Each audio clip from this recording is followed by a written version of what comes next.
The following is brought to you by the PLD Projects Network. It's me. It's PLD.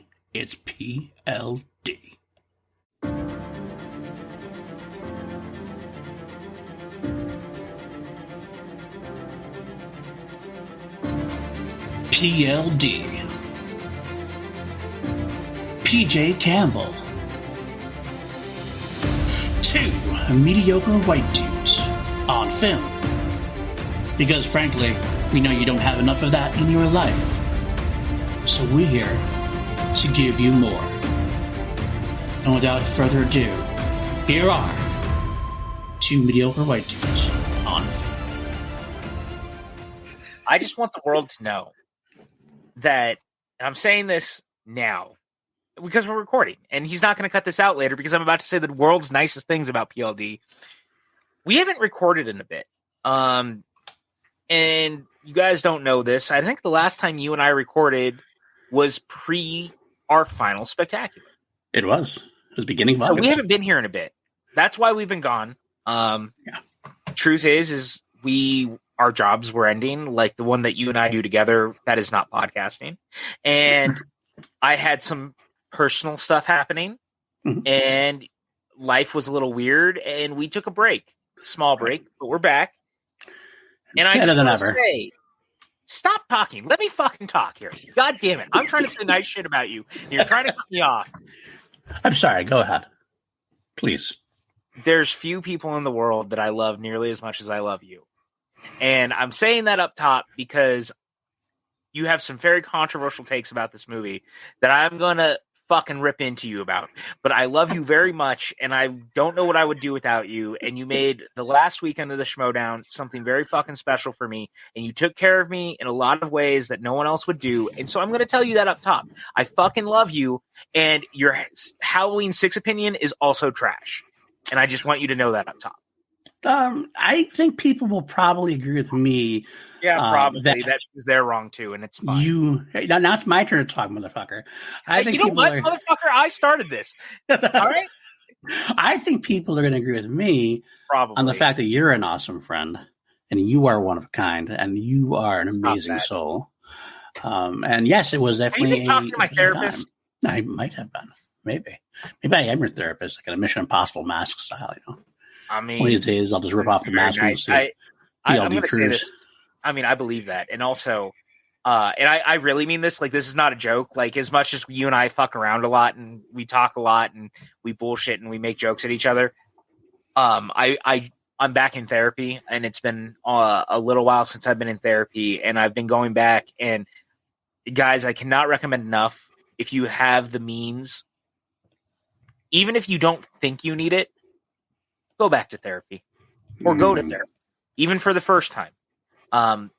You have no idea how freeing it can be, and how influential it can be, and how much it will absolutely make you reconsider the things that have been going on, and the way that you see yourself, and the way that you see things, and the people in your life. And it helps. I can't stress enough. Please do therapy. Please, if you have the means, it's so choice. I will second that. I will also say, even though I had not do therapy at the moment, it's something I do want to get back into. But I can tell you one thing. I know you told me you're going to therapy, and I am impressed and amazed and proud of how far you've come already. And that's a testament to what you're saying about it working and everything else. And I definitely agree. It's better to have someone to talk to than not. So yeah, do that. I think that matters in a weird way, that you're like, I've been going back, and you're already like, I see the difference because you know me that well, and you knew where I was, and now you're like, actually, yes. And it's not a thing you can fake. That's the other thing. People think that it's a thing you can fake, and it's not. Nope. And I want that very, very noted.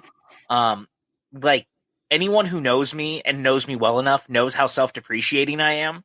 Yes. It's been a thing for me my entire life. We're starting this podcast off in the weirdest fucking way. Yeah, what is this? Why are we happening all of a sudden? Here we are. We're going to be talking about the curse of Michael Myers, and we're talking about therapy. Well, I get it. You know what? I'll quick interject. Here's our tag along here. We're talking about it because there are several people in this movie who could absolutely be using therapy. So. Absolutely. All of the connection. Every single one of them. Absolutely. Every single one of them. Yeah, I would joke and be self-depreciating because I've never valued myself. And it used to drive all of you crazy because you would say nice things and I would be like, no. And I would literally shrug it off and just go, no. That was it every single time. And then I'd make fun of myself and you guys would get mad at me. And this is real. This is not for funsies. Like, this is not me joking. This is really how I am or was. Oh, that was how I was every single time. I'll also attest to that. Yes. That's what I mean. Like, you guys would get mad at me. Like, this was such a normal thing all the time where I was like, no, I'm not any of that. I can't believe any of that. My therapist has been so up my ass about being that way that I've been doing like actual activities and like things to work through where I stop mocking myself and actually start embracing who I am. Like, people think that I just embrace who I am and I'm like a very optimistic individual, and sure I am, but I'm also like legitimately my own worst enemy. So I'm having this weird counter crisis thing where I'm like, actually I'm cool. And so now the world is in trouble because now I'm starting to think I'm actually cool. Wow. I'm interested to see how far that goes. I mean, I think you're pretty cool. So, I mean, I am, but that's beside the point. Absolutely. Maybe I need to go to therapy. I can get like that as well. I don't think the world is ready for both of us being like, you know what? Actually, we're not just two mediocre white dudes. We're fucking two cool white dudes. We're going to have to change the name of this podcast. It can no longer be mediocre if we're not mediocre anymore. I guess so. Maybe that's the case. Anyway. Well, I'm glad you've gone through therapy. I'm glad you're doing that for yourself. I really have seen the difference. I'm happy to see you. But like, because we haven't been here for a while, I'm actually kind of curious. Maybe we should inform our listeners. What have we been up to? What have you been up to as far as, watching things, your projects and everything else? Why don't you talk to me about that for a bit? Like, what have you been watching recently? You know what? It's interesting that you bring that up because there's, we're kind of where you and I are right now. We're recording this behind the curtain. It's the 4th of September. Right. But we've been off for a bit. And so spooky season has officially started for people like you and I who can't do just 30 days of horror. Correct. Like 30 days of horror is not nearly enough time. So we do 60 days of horror a lot of the time. So I've kind of been getting in that groove. However, I did get a chance yesterday to go to see the extended cut of Spider-Man No Way Home because I decided for $3 on National Cinema Day, I was going to go. Originally, I had no plans or intentions of going to see it because I've seen it. I saw it 5 times in theaters already. I didn't really feel a need to go to see it again. Right. I'm actually very glad I did. I don't think it's necessarily a superior version of the movie. I think that the one we got is already really great. But I do think that a lot of the little bits that were basically added back into the film, it's mostly only in the first act. Right. There is one scene in the second act in particular that I know some people had wanted to see. It's not really a spoiler. Like, this scene has been out there. There was another scene with Matt Murdock. Oh, okay. That has him and Jon Favreau. Okay. That scene was put back in the movie. That's kind of like nearing the third act. But for the most part, everything that's added back in was mostly in the first act, and it worked really well because all the stuff that was kind of added in was more of people kind of dealing with the fact that they knew Peter and like dealing with the fact that he is Spider-Man and how the world portrays him. And so there's like a whole scene in the movie where he stops a dude who's robbing someone, and the people in the streets start being like, wait, is he in on it? Are you helping him? Like, it's a really great sequence. There's a lot of little things like that really work. And there's a great new post-credit scene that is also like direly dark in a way that, I mean, the movie already kind of ends in a darkly hopeful way, and it just kind of nails home the rest of it, in my opinion. Right. But overall, besides that, I've been kind of doing my thing. I've just been watching a bunch of stuff where I was like, I don't know, I'm going to go down this rabbit hole and I'm going to watch these things. And Andor's coming out, so I went and saw Rogue One again because it was playing in IMAX last week. That was super fun. Jealous. Jealousy on that dude, one. Rogue One is so good. Low key, it might be my second favorite of the Lucasfilm Disney era. I get that. Absolutely. What about you? What are you watching? Because I could talk forever about the shit that I've been watching, but what about you? Let's stop talking about me. I mean, I know I'm cool, but like, come on. All right, we'll talk about me for a little bit. Well, my friend, I do want to get into horror soon, but as you know, I've been kind of talking you through this. A couple things. One of the main things I've been doing is I've been really heavily rewatching Doctor Who, getting ready for the final Jodie Whittaker. Can I interrupt you real quick? Yeah. Because speaking of Doctor Who, I have to plug something. Okay. And you know where I'm going with this. I kind of do. Go ahead. But if you have not checked out Rotten Tomatoes on YouTube, Rotten Tomatoes has a TV show, a weekly show, rather. I wouldn't call it a TV show, but it's a YouTube show called Versus. And it's hosted by our friend Mark Ellis. And yes, I'm going to name drop like that. It is hosted by our friend Mark Ellis. Yes. And he's done this show for a little while. And he asked me about 2 months ago if I wanted to write an episode about David Tennant and Matt Smith. And I said it here after I had done it. Yep. That I wrote this thing. I'm very excited about it. I hope you guys will check it out. Well, hey, last weekend it dropped. Yep. So if you go to Rotten Tomatoes, David Tennant versus Matt Smith, hosted by Mark Ellis, is now live on YouTube. I wrote the entire script. I'm very, very proud of it. I have watched it too many times to count, and I have forced just about anyone in my general vicinity to also watch it. I am incredibly proud of my work. If you guys have not seen it, please do. Comment, like, subscribe, whatever it is that you can do. But just give it some love. I really poured a lot into it. Especially right now, I could use the win. So if you guys will check it out and tweet at me, you guys know my Twitter handle. Let me know what you thought. It's really, awesome. Really proud of it. It's so awesome.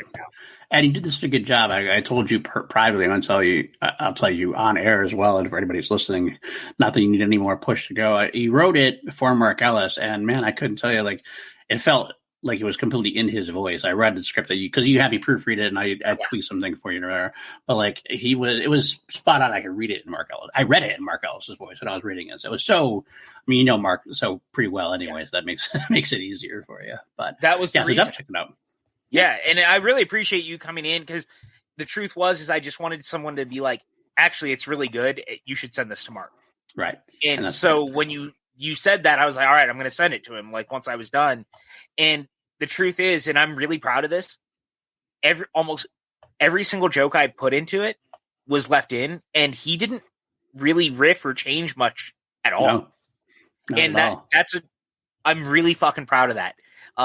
The only joke I can't fully take credit for is that Eric Roberts joke he makes in it, which I don't think he realizes is like so perfect for that episode, considering Eric Roberts plays the master. There's like no chance that he knew that he was doing that, and it tied in. He had no idea. It made me happy. It was great. It was good. So. Sorry I cut you off. That's okay. No big deal. We'll go back. I said we're watching Doctor Who, getting ready for the last Jodie Whittaker episode, which is going to drop in October at some point. Date's still uncertain at this point. Just finished the Peter Capaldi era. Just went into Jodie Whittaker. Now, as you know, if you've listened to us before, we're not exactly the hugest fans of the Jodie Whittaker era. Not because of Jodie Whittaker, but mostly she's so good. You know, she's great. Just don't like the writing. I don't like how he treats Doctor Who. Christopher doesn't have a lot of respect for Doctor Who. It feels like, as a longtime fan, it feels like he's throwing shit at the wall, seeing what sticks, and it just kind of like you can only do that for so long. The wrong parts of Doctor Who, like the Morbius doctors. Yeah, exactly that kind of thing. But I am curious to see how it does in a rewatch, because I will say that every Doctor has always done better the second time through for me. I've always liked it more the second time through. So I'm curious to see where this lands. But I will say this, and I know you gave me some heat for this at one point. I realized how much I love Peter Capaldi, and Peter Capaldi did edge past Matt Smith for me. To be my second favorite Doctor of New Who. I love Peter Capaldi so much. I want to see more from him. He's so good at what he does. I think he did more. He had more with less as far as material goes, to be honest with you. So that's what I really respect his run. But that's that. That's all. We do that. Of course, Doctor Who's that. Other thing I watched, one thing I do want to mention is I brought my son for the first time. I actually had some father-son time, which has been exciting for me recently. He was never a movie guy. He's much more an anime guy, much more of an animated guy.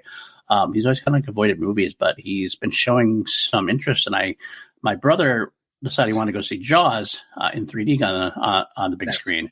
And I was like, sweet. And I told him I was doing it. And he said, oh, can I come? And I was like, absolutely. I was like, I was surprised. And he came and we went and saw Jaws. He loved it. He was very impressed by it overall. I was kind of surprised. I thought he might think it was boring because he's kind of young and like it's definitely it's definitely an older movie. It's got some slower parts to it. If you're not used to that kind of thing, you're used to more of the flashy ADHD films of this era. So I was worried, but he seemed like he liked it quite a bit. Was happy about it. So I'm taking my dad to see it on Tuesday. Oh, nice! It is great. It holds up. It looks great. 3D actually is converted very well. Sometimes 3D conversion can really suck. This is actually pretty decent overall. A few wonky parts here and there, but overall it fits. It's not. It's not confusing. Not confusing with the word I'm looking for. It's not distracting at all. It works. And it's just well done. It's great seeing these movies on the big screen. I mean, it's twice now. I got E.T. earlier, now Jaws. And if Halloween comes back, I've convinced Tyler to see that as well on the big screen. I'm really sad I missed E.T., but E.T. came out the weekend of Spectacular, and the timing just not a single thing about it worked, unfortunately. So I missed E.T., but I'm not missing Jaws because I've seen E.T. in theaters. I've also seen it like with a live orchestra at the Bowl, so it's not like I've never experienced it, but I've never seen Jaws on the big screen. So I'm very excited to like go, and it's perfect for the spooky season. Like, yes, Jaws is a horror movie. Like, sorry, but it is. It's funny. It's funny. I was talking to Tyler about it. I'm like, was this a horror movie? I'm like, yeah, this is a horror movie. It's it's not what's considered horror today, generally, but it is definitely horror. It's more of like a mainstream monster movie, if anything else, to be honest with you. It's kind of like Psycho. Yeah. Like Psycho is a perfect example of people who have tried to shift the genre over time. They're like, well, it's not really a horror film; it's a thriller. No. Right. It's still a horror film. Still a horror film. Like it's just a 60s horror film. Absolutely. Specifically. And you have to remember times matter, right? Right. Like the times when these things came out matter. Completely. Alien is also a horror film, more deliberately maybe than Jaws and Psycho, but there are probably people who would say it's more of a sci-fi thriller. Yeah. No. It's a horror. Definitely a horror. It's absolutely horror. Sci-fi horror? Yes, but it's horror. Yes. I see it all the time with Aliens. People trying to say that it's an action movie and not necessarily horror. Yeah, there's action in it, but guess what? Also a horror film. Yeah, absolutely. I'll agree with that as well. I will say the first film is more of a horror film. I agree with because Ridley Scott is more of a horror director than Cameron. Absolutely. Although Cameron also directed one of the great slasher films of all time in The Terminator. Yes, The Terminator is a slasher film. Yeah, it's another one that definitely gets confused all the time. That is very much a slasher horror film. Absolutely. The other interesting thing for Jaws for me was getting I had to try to explain what a blockbuster film was to him. I was like, this is the first blockbuster film, really. Star Wars kind of picked it up a year or two later. But and he's like, so what exactly is a blockbuster film? I'm kind of like, it's hard to describe what it is because we're so inundated with blockbuster films now. So everything is pretty much a blockbuster film now. I'm like, your MCU films, those are blockbuster films. Star Wars films, those are blockbuster films. Like before Jaws, there wasn't these event summer movies where everybody was going to go see it. Everybody was going to make a big deal of it and everything else. I think I got across. I think he understands by the end, but who knows? It's a weird thing, though. You're not wrong. That's the thing. It is kind of weird, right? There's a world where this stuff doesn't quite make sense or doesn't quite work in a way that they're looking at it as anything other than what they already know. They're like, a blockbuster, that doesn't make sense. No, it does. But you have to remember, you had to again, it's about the timing. You had to be there. Psycho, you couldn't walk in. Psycho was the first time you couldn't walk into a theater if you had never been there. Right. Like when it started. You had to wait till the next showing. Back in the day, you could walk in and out of movies pretty easily. Didn't matter where it was. Right. Psycho changed the game. The Godfather was the first film that blocked movies into theaters to sell itself up front. Mm-hmm. Then Jaws, a couple years later, became it used that model and then broke records by people waiting in line around the Blockbuster, just trying to get in. Yep. Unreal. What a day. What a time. And we live in a time now like where we get these Blockbusters in our home the day of release now, sometimes. And not just that, we get our tickets early enough that you choose your seats. You don't have to fight over seats anymore. Yeah. You and I are old enough to remember when you still had to do that in the 2000s.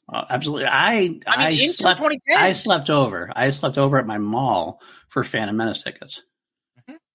And then I got them, and I had to get there early the night of to get in line to make sure I got somewhere where I wasn't in the front row looking up like that. So fucking crazy, dude. Some things are good, I guess. Some things are better about it. They're not as good as I don't like the whole thing. I like the theater experience. I feel like the theater experience is starting to die a little bit on me, and I hope it never completely dies because I'm one. No matter how good our home systems are, no matter how much whatever, the theater experience is something magical to me. So I never want to see that go away.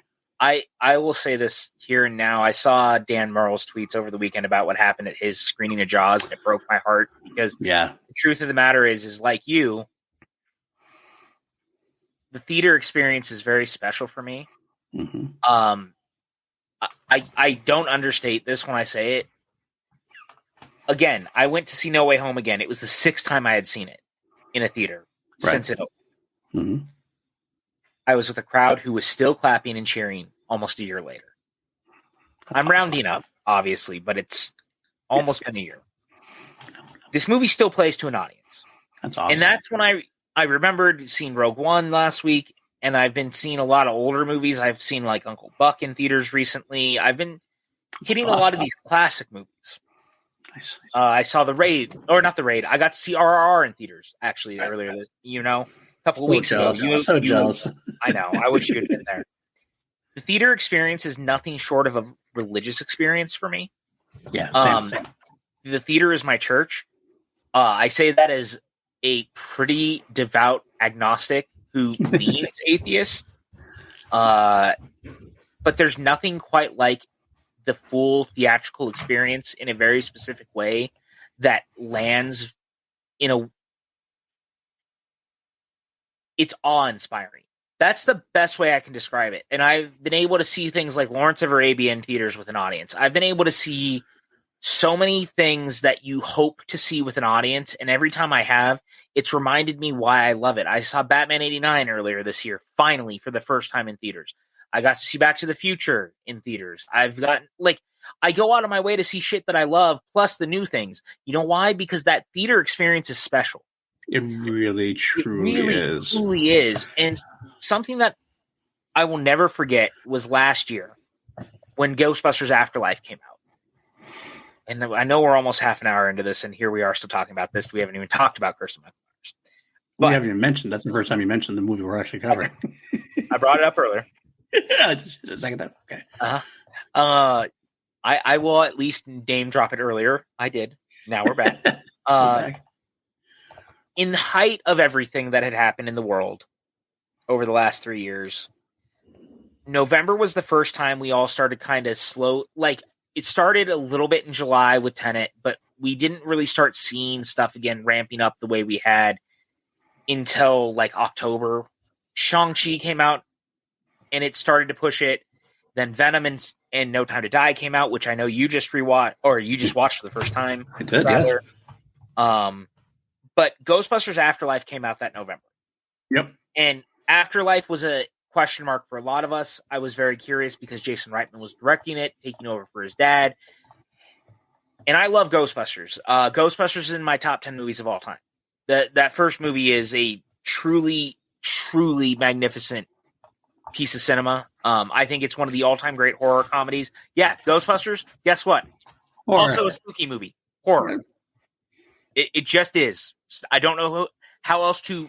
I saw people last year when this was coming out trying to downplay the Ghostbusters as a horror film. No.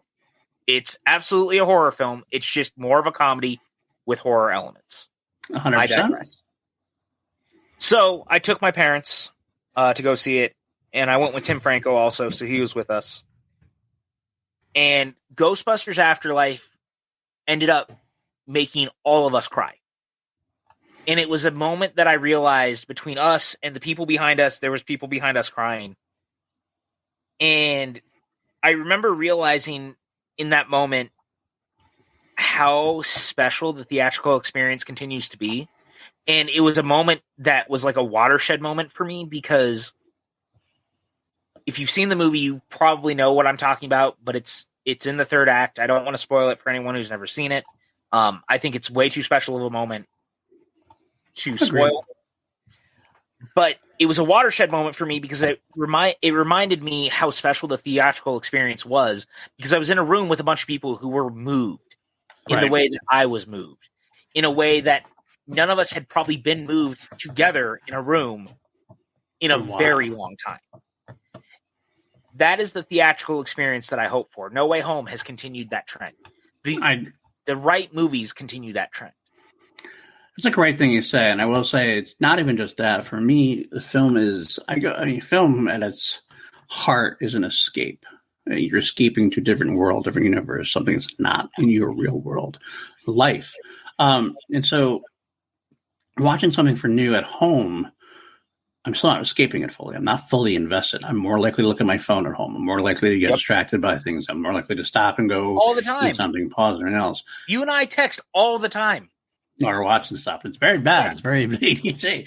But yet, you go to that movie. You make the effort, and you actually go to the movies. You sit in that screen, sit in that dark room, and the film comes up. And it's bigger than life in front of you. You invest, and you do actually escape into that world for 90 to however many minutes it is. And that's what I love about the world, and that's why I'm never going to give it up, no matter how many people, no matter how many times if things are on. Like for example, Halloween Ends has been announced. It's going to be on Peacock and the big screen at the same time. You know where I'm going to be. I'm going to be in the theater. Absolutely, I'm going to be in the theater. And it's not like I'm not going to try to be arrogant and elitist like some directors are at some point and say like they have to. Like, if you want to be at home and watch it, go ahead. Absolutely, that's your prerogative. And I get why you don't. And so I would even understand why you wouldn't want to sometimes. Because there's definitely pros for it. Just for me, I love that theater experience. I'm really glad that you and I are like pro theatrical exhibition. And again, that's not to say that there's a world where you need to not be. And I will never say anyone should not, but I always champion it. If you can and you have the means, you should. You know what I'm saying? Like, I'm not saying that you have to. Right. But I'm saying you should. Yes, absolutely. Oh, there we are. And there we are. It is time, I think, now we should probably delve into what we're here for. It is spooky season. We are, I was going to say we're halfway through, but we're not really halfway through, are we? We're not even halfway through. Well, we're basically about, because, I mean, here's the thing. Technically speaking, this is the halfway point until October, because that will be the 13th film in this franchise. That's true. That's true. We are at Halloween 6, The Curse of Michael Myers, a movie which has, for the first time, a true theatrical cut and what's called the producer's cut, not the director's cut, the producer's cut. And there are some significant differences towards the third act of this film. Completely different films, to be honest with you, overall. But a lot of the stuff is similar. A lot of stuff is similar. There's different tone, different stylistic choices that we'll debate. And I really do want to get into this with you because I know we've had some conversations.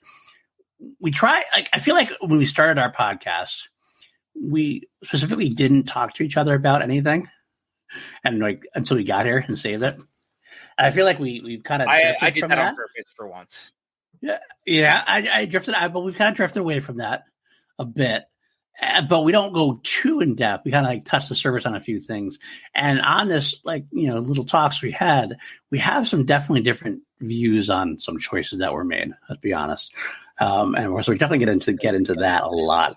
But this is an interesting film, born from a disaster.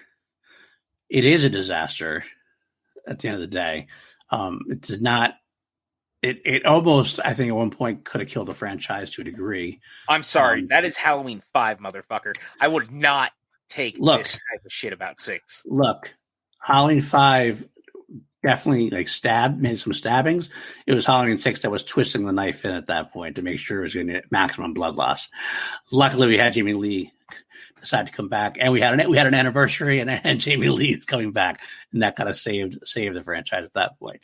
Luckily, before Busta Rhymes again attempts to kill it, but that's another story. That's another time. We're going to get there too.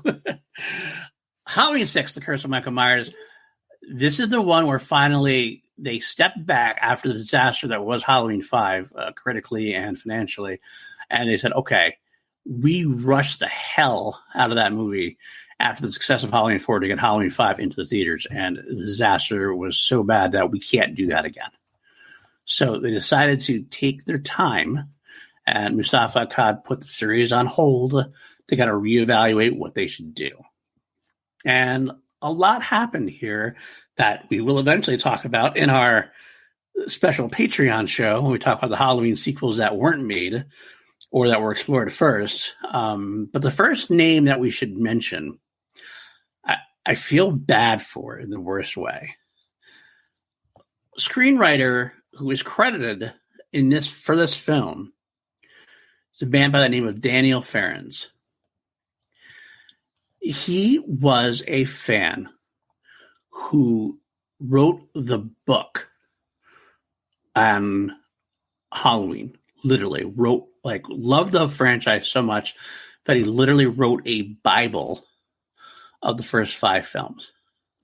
And he was given the chance. I mean, so much more. It's funny. He's like, this is a great director. Nowadays, he's gone back. He's actually directed. He directed The Never Sleep Again, The Elm Street Legacy, Crystal Lake Memories, The Complete History of Friday the 13th. Both of these are extremely impressive, deep dive documentaries that I know you will watch and I have watched. And I can't. I watched all of them through the pandemic as I would go through the series. Yeah, because the documentaries that go through film by film completely through, and it's so I could not ask for anything more than that. And that was actually, funnily enough, those documentaries were kind of based on the idea of what he did for Halloween 1 through 5 when he was going to be screenwriting for Halloween 6. So how did it all go wrong? Well, they were impressed by the writing, but it didn't. They weren't impressed enough to give him because he was a rookie. He was a young kid, didn't really have any experience. They were scared. So basically, they took. I remember the funny part is they actually took the Bible. Mustafa took the Bible, kept the Bible, and used the Bible later on. But Ferrens, unfortunately, even though he's credited, his script really got butchered and really got taken over by other people involved. And at the end of the day, you can tell how just off the whole thing feels. And at the same time, especially watching it this time through, we watched this, on the side, we did watch the theatrical cut and the producer's cut both.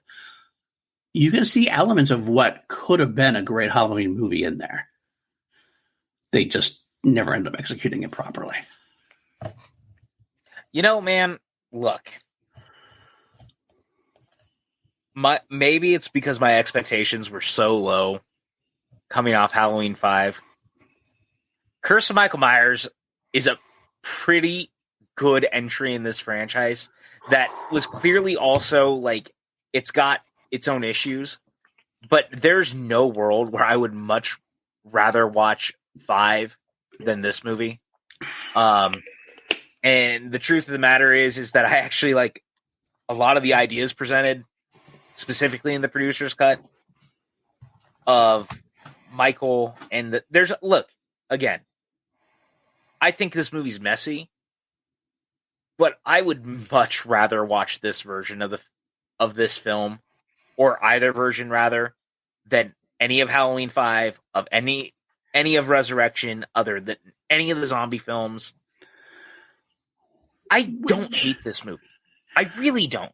Which I find funny, real quick. I have to interject and say that because I find that funny because I understand and don't understand. Because as much as Halloween 5 gets flack, and I also give it flack, Halloween 5 still feels like it's part of the same franchise to a degree. Whereas this is the first time I feel this feels like a completely different movie, like a completely different universe almost. This is a completely new ball game. So when some stuff was set up in 5, You know what? Maybe that's why I like it so much. And that could be. They were built a fucked up hand. Right. They were, Like that's for sure. Yeah, Halloween 5 dealt them a fucked up hand, and ultimately there was no good way to deal with it. And they tried their best. And you know what? I will give them, for their best, as messy as it is, both versions. I would much rather watch the fucked up swing for the fences version than any movie that has Michael crying with his mask off. Well, we still both differ on that scene. I still enjoy that. Sometimes we make bad decisions, and that's okay. Look, I adore you. You're one of my favorite human beings. That's why I forgive you. And it's why I forgive you, because you're wrong. You're wrong. That's okay. I prefer a Michael crying than instead of being basically the little bitch of a cult. The little bitch where he's controlled and gets stopped by rune rocks. Yes, he's walking and rocks stop him. All I'm going to say is the most hilarious thing about this movie is that Mitch Ryan's Terrence Wynn is like so clearly the villain from the first time he walks on screen. And there's no one else in the movie that could possibly be the Man in Black at any point. Right. And yet it's treated as this big fucking reveal in both sets of the movies. Like, even Sam never notices that this guy is very fucking clearly the Man in Black who has been helping Michael. And I will never get over the fact that it's like, it's so fucking obviously him. But I do love that like half of Haddonfield is clearly in and on all this, because the weird, angry, quiet neighbor lady who then has the monologue halfway through the movie about Sam Hain, like that, this is a whole thing, and I love it for that. Again, this movie is so nonsensical, and yet there's a part of me that is like, you know what? For being batshit crazy, I'm okay with this. I think I would have been okay with it if it wasn't for the fact that, like, it turns Michael Myers from an evil force. See, Michael's an evil force, and this is where we both agree that Michael's a force of evil. I differ in that I kind of like a slice of humanity, just a slice of humanity in there, because I kind of like him fighting back, like the goodness of him fighting back, like the little kid. He didn't have a little kid fighting back a little bit, which is why the crying scene differs us. But I turned him from an evil force to being basically a guard dog that they can control. You shouldn't be able to control Michael Myers. You shouldn't be able to direct Michael Myers. You shouldn't be able to like you see the beginning part of the film where they show the Men in Black blowing up the cell to get him out, and you see the people taking Michael Myers and putting him in the back of the van like they're kidnapping him to go to a fucking bachelor party. And like, you're kidding me, right? Michael's going to let this happen. Like, these people are going to just throw him in the back of a van like a piece of meat.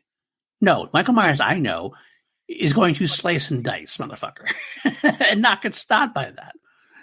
That the whole time, like that overarching concept of that, where Michael is a tool, a person, a beast, like a weapon to be just pointed and gone, like that blows my mind and makes it almost unwatchable for me at times. It's so funny that you say that, because ultimately the reason I don't really care is that at this point the franchise is so fucking off the rails that I'm just kind of like, fuck it, whatever, fine. If that's what you're doing, like, is this your tie to Halloween 3? Fucking fine. You know what I mean? So that's seriously, that's how I looked at it going in and rewatching it, because I think I even talked about it. I'm pretty sure this is the first Halloween movie I ever saw. That could be that, actually, and that probably plays a part in it. Yeah, and that's fine. It doesn't change the fact that the movie's a mess.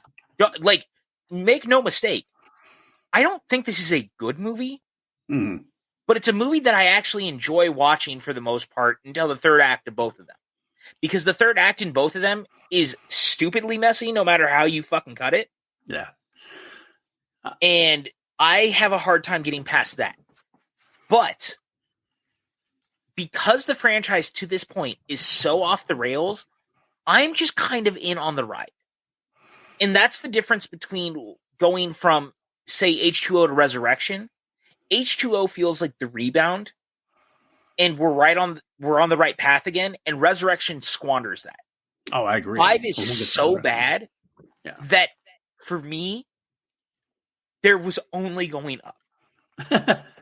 I guess that's where it is. Like I said, when I rewatched 5, I found a lot to like, even though there's a lot of shit around it. The concept, the common core of Michael was still there for me in 5.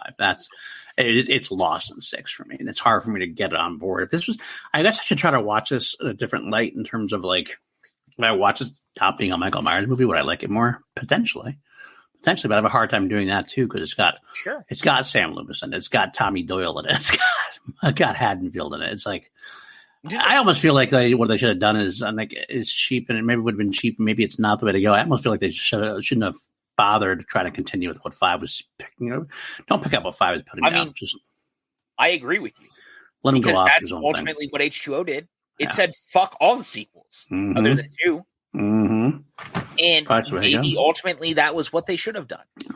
But the truth of the matter is that they sat there and went, well, we have to try.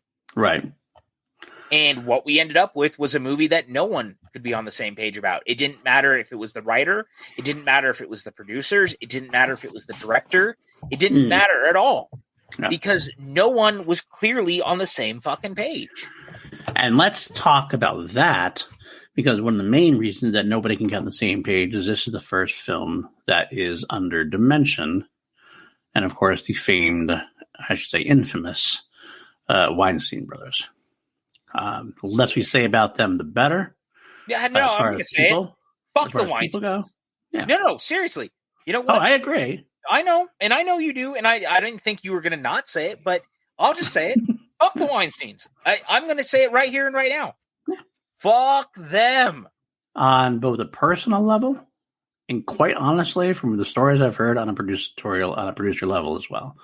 Oh, yeah. They got hella involved in this in ways that they should not have done. And they totally, not that Mustafa Akkad had done well with Halloween 5, but like they tried to insert so many fucking different things. There was no way this film could be good because they wanted this hot horror franchise, this hot slasher thing that they could make dollars on dollars. And they thought they knew what the recipe was with gore and everything else. And it just didn't work. Because it's not Halloween. Halloween's not your latest hot slasher. Halloween is a tried and true franchise with an original horror icon that you gotta treat with respect. And Dimension basically jerked off all over him, pretty much. Like he treated Michael Myers like they treated casting calls, basically. Well, that's how they treated everything. Yeah. I mean, very few people came out unscathed. There's horror stories about Harvey was known as Harvey Scissorhands for a reason. Yeah. Mm-hmm. And that remained true until the day he no longer had power. Yep. Absolutely. He's notoriously one of the worst producers of all time in that capacity. Yes, indeed. And this movie is no stranger to that. This is arguably one of the worst examples of that, to be honest. Mm-hmm. And quite frankly, it's very apparent in the beginning, and which is why I will bring this up now. I want to bring this up now because this is our first little mini battle we have brewing. And unfortunately, I set you up a little bit because in this case, you're actually on the side of the Weinsteins. The difference is the title card and the music used are both Weinstein choices. The title card in the producer's cut, the original producer's cut, was more Mustafa Akkad's version, pretty much. It is. It's a much better version. It's a classic Halloween font, more classic Halloween beginning. It's still kind of trying to edge you out there. And there's so much more of the John Carpenter-esque score throughout that watching the producer's cut makes it actually feel a little more like a Halloween movie.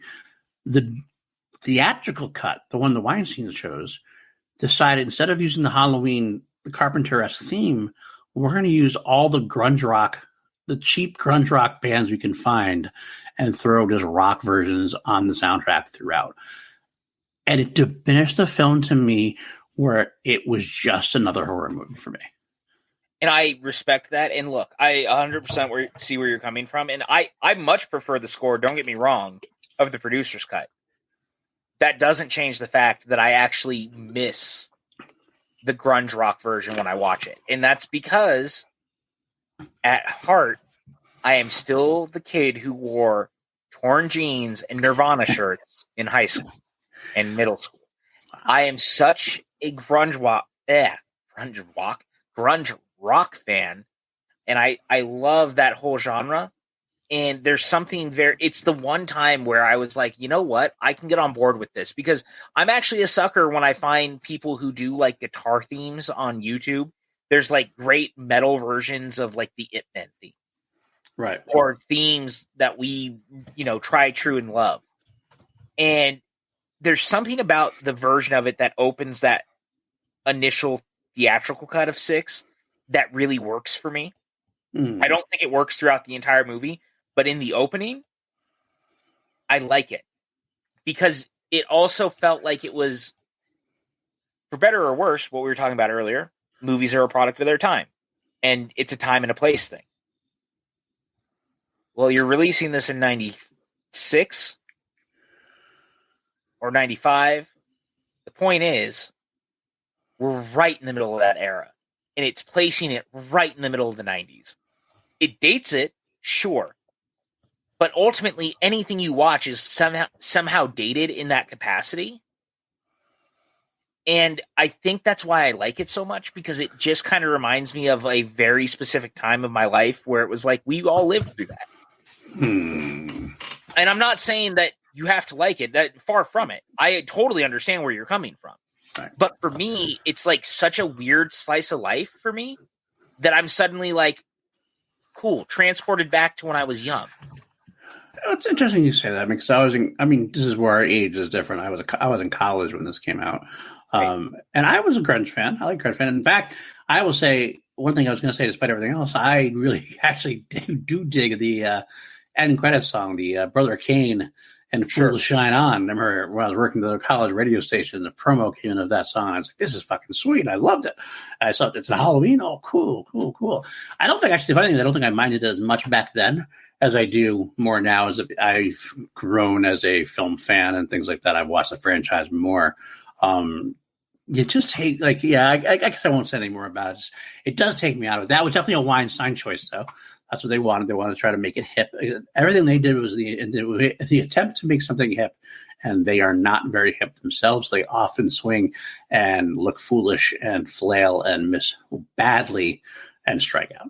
And that was one of the cases it did in this way. Again, and that's no disagreement for me. I actually concur with you overall, even if I like that version. But here's the thing overall, because we're gonna start talking about the movie, and the truth is that the opening of both of these movies is different too. Yep. And here's where we differ, or here's where we don't differ at all. Oh, not at all. I like Paul Rudd, and I like him more than you do in this movie. We differ on that. Yeah. Because I think Rudd knew what he was doing. The problem is that this is it's a weird choice, but I think he understood the choice. Now, granted, you have to be on the wavelength of being like, yeah, Tommy would grow up and be fucked up. Fine, fair. Well, I will say, I will admit that I don't think he's a bad actor in this. I think he definitely made a choice. I just don't like the choice. Right, and that's what I'm saying, right? You don't have to like the choice, and that's totally fair and fine. I actually don't think Kills' version of Tommy is actually that different. But his is a much later version of this dude's been living with the trauma and look what it did. The problem I have with it, if you're going to bring up the Halloween Kills version, the Halloween Kills version just seems like a down-to-earth, blue-collar guy who had some trauma, is fucked up, and is kind of depressed about it. The Halloween 6 Paul Rudd version's choice wasn't just that. If it was just that, that'd be fine. I get the trauma part. Do the trauma part. It's like the way he basically becomes like a stalker. He looks like a serial killer stalker himself the entire time. No, I know. And I actually, that's what I was going to say. That it's to me, and it's going to sound weird, the natural transition, there's a world where I actually see he goes from that to what he becomes.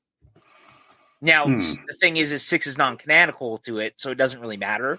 Right. But he's been through some stuff. He's not that old. Yeah. And he's still damaged. And I see a world where it becomes an obsession.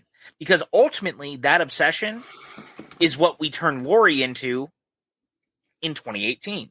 Yeah, I'll go with that. So I think that some of the choices in this movie inform what the newer series is. And that's a thing that when we get to 2018 and Kills, we're going to talk about a lot, is that there's a lot of what happens in these movies that inform those ones. Right.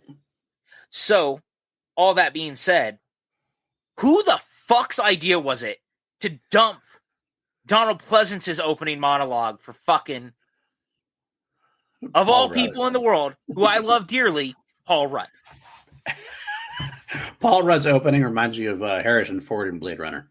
The voiceover, it just sounds so disconnected. It sounds so out there. It feels like So parody. it does feel like parody. And Donald Pleasance says almost the same thing, and yet it's amazing what the eloquence of his voice can do to those word choices. And ultimately, I do think that the idea of that was to set up that he was going to take over for Sam. Right. Because I think that they knew that this was pretty much it as far as Pleasance was concerned. Yeah. And that sucks. And it's super frustrating. And it makes me sad. But it was not the right choice. What it should have been is it should have started with Sam's. And if you had a voiceover at the end, So that's Tommy. then it's Tommy. That's what they should have done. Yeah, that makes more sense. I mean, let's be honest. Like, it comes down to it. You can call it the theatrical cut versus the producer's cut. It's really the more or less Loomis cut. The producer's cut is definitely more Loomis, and the theatrical cut is less Loomis. And I think it's because the Weinstein didn't. I don't know if he didn't like Pleasance or didn't get along with Pleasance, but No. I cut think about a lot of movies. Cut he's about old. a lot of movie. Well, no, he's old, but they cut him out of like, even like the stuff that he recorded. Like you're using, you have a legend like Donald Pleasance. You have especially not only is a legend, not only an iconic actor, but like someone who's like. He is your franchise. Outside of Jamie Lee Curtis, he is the one who's most associated with it by far. And yet, like, you're going to cut most of his stuff out in what you know is probably his final performance in the franchise. 100%. And I'm with you. But knowing these two who are behind it, the absolute reason they did it is because he's old. They didn't think that he would connect with a younger audience, which is why they give it to Rudd. Now, I'm not saying it's right. I'm saying it's the fucked up mentality of a producer who has no idea what they're doing. Yeah. And that sucks. And it informs the rest of the decisions within this film. Because ultimately, I can say this. Every one of the kills in this movie, in the theatrical cut, is way more over the top than it should be. Oh, God. Entering like weird Nightmare on Elm Street levels of carnage. Mm-hmm. And Friday the 13th gore. Yeah, but in a way that is not necessarily conducive to what we had seen. But the funny thing is then again, people talk about Kills that way, but ultimately Kills never goes as over the top as this. Someone's head literally explodes in this movie. And like the difference is like watching, if you ever watched, you can probably watch on YouTube. They have a lot of like the differences between the films. Kind of, you can watch those videos. Like there's a kill early on in the film where a truck driver gets killed. In the theatrical cut, his neck gets snapped. Michael just takes his neck and snaps it. It's fine. In the fucking theatrical cut, the head gets basically ripped off. It's like, why are we going that extra? We don't need to do that extra in a Halloween film. I mean, and I'm not a prude as far as No, definitely. horror and gore go. I love horror and gore, but it doesn't. It's a weird choice to make to up it so much in a Halloween film. It's a bizarre choice that I've never understood and will likely never understand. Yeah. Everything about most of what they're doing in this movie at times is questionable at best. Yeah, it really was. It really is, and it hurts the film so much. I gotta say, especially like the producer's cut it suffers from being probably too much like what had gone before, and it's obvious the Weinstein did not want to make anything that was like what happened before. Right? They wanted their own stamp on the franchise, so that's why they went with it. But the worst part about a lot of the differences, as we're going to get into it, is like there's a lot of like little differences that are made that just make absolutely no sense. And in fact, cutting what they did like makes it less sensical. Like an early thing right up at the top is when we get introduced to Loomis and West at the beginning there when they have their scene together. Loomis tells Terrence Wynn, that he got surgery on his burns. And the truth is, Donald Pleasant didn't want to put the burn makeup back on. It was too uncomfortable, yada, yada, yada.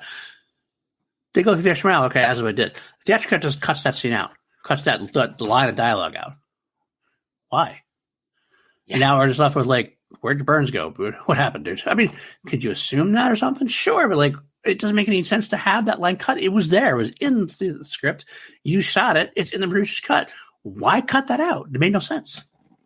It's never made sense. And that's the little things about this movie that drive me the most nuts, because ultimately there's a lot of little things throughout where I just kind of wish they'd been left in, but then they leave other weird things in that are more questionable, like an old woman having an entire monologue about Sam Hain.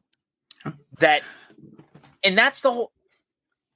Ultimately, the biggest problem with this movie is that there's almost too many characters that are given weird things to do that don't ultimately matter to the end goal of the movie. Right. And I think that's where a lot of my frustration lies. And I like this movie. Yeah. Again, I like this movie more than most people. But we are given so many different characters who are given stuff to do, and you kill Jamie up top. All right, yeah, we'll get into that. I do want to say real quick before we go into the Jamie thing, because that's going to be a big thing. Going back to the old woman, the neighbor or whatever, it's interesting about that to me is that despite the fact that we're trying to make something new and different, that actually feels a lot like the Halloween novel, the original novelization of the original film. Because the original novelization of the film expands on that, and it talks about how Michael's hearing voices, and it talks about, there's actually a scene with, I believe it's with Michael's, I want to say it's Michael's grandmother. And Michael tells her about voices or something. And grandmother talks to Michael Elvira's mother about her father hearing voices and things like that. And it's because he starts talking about it. It's basically a lot of the similar Sam Hain stuff. And it's so weird that it's placed in this film because I don't understand why, if you're going to expand on that, and that's your idea, expand on it, which I bet that comes from Farrens. I bet that whole thing came from Daniel Farrens. But because it's cherry picked in and out, it makes no sense in how it's showcased in this film comparatively. Something they could have done a long time ago and brought it in if you wanted to, but they didn't. So it's like you can't bring it in now. It makes it so fucking different. I think that's so on point to what you're saying. To like the biggest things about this is that like you're right. You're 100% right. There's so many interesting things like that that are then never expanded on in any real capacity. It makes it so frustrating. It's so frustrating because the pieces are there. Right. And instead, no matter how much I might like all the backtalk stuff, why is this in the movie? No idea. Yet, then we have the good ideas like, hey, Haddonfield finally was like, Halloween is banned. Right. Which makes absolute sense. Do anything with it. Yeah. That's right. That's right. Because it doesn't get banned, because it's unbanned really quickly. It's and that was something we're going to explore also in the sequels. That was actually explored more in the some of the drafts that weren't made. But some of that, and that's what it is, because Daniel Farren made the first script for this, and yet between then and a couple versions later, it's almost taken completely out. So it just doesn't work. Because they introduce it and they don't, you're absolutely right. They introduce it and they let it just lie there and say, well, why is this even here in the first place? Let's go back to Jamie. Now, Jamie's in this film. It's the third film featuring Jamie, but it's not Danielle Harris. Danielle Harris did not come back for this film. She wanted to. She wanted to. I forget. I remember hearing like there was a couple of two sides to the story kind of thing, like the Weinsteins, or at least Dimension, or somebody said that she had priced herself out. Then she was saying no, she hadn't. She just wanted to have some kind of more of a role, maybe, or something. It seems like weird, but like at the end of the day, you're losing Danielle Harris, which is the biggest mistake they could have made, because quite frankly, Danielle Harris was the shining star of 4 and 5. and gives you connectivity. But that's probably part of it too. The Weinsteins wanted to lose connectivity. What's the way you lose connectivity? Let's get rid of this fucking character, and we'll even have it recast. And it falls into this trope of we're going to recast a popular character and then kill him off in the beginning of the film. I hate that when it happens. It always pissed me off in Nightmare on Elm Street Part 4. Nightmare on Elm Street Part 4, the 3 survivors from Nightmare on Elm Street Part 3, the main one is Patricia Arquette, and she gets recast as Tuesday Night is the recast in the role. And the 3 survivors from the previous film die in like the first 10 minutes. It's like, it actually makes the previous film worse in comparison. It's like, we've been through the ringer with this person. And I mean, let's be honest, it already happened this year with Rachel. So it didn't get recast, but they killed her off right away. Why? It makes it worse because we went through this trials and tribulations with these characters, and you're just going to kill them off in like the first 10, 15 minutes. If you're going to kill them off, I get it. I get that someone can't go through 3 films and maybe make it through 3 films or whatever. But she deserved, that character deserved a much better death than what she got. And quite frankly, in either cut.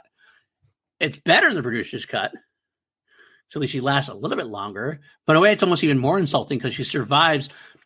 She survives the initial attack by Michael in the producer's cut, only to get shot by Twin at the hospital later on. So it's almost Warren Davis like, "Oh, you got to survive. Oh, good, she's going to make it." No, psych, you're still going to get killed. But it's just awful.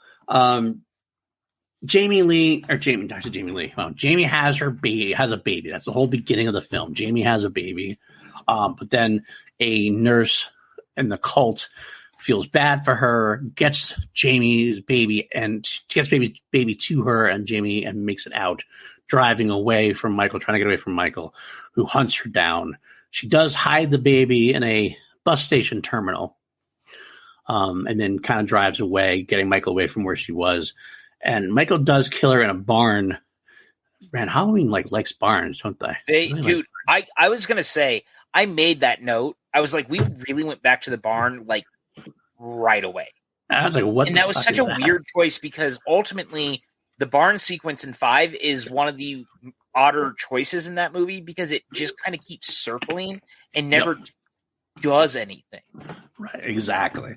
That's not what happens here, though. He gets killed pretty quickly, but this is another one of those gory death sequences where in the theatrical cut, which is funny because she dies in the theatrical cut, they make it very gory. Like, it gets stabbed. It's like gets pushed into, like, it's a gory death.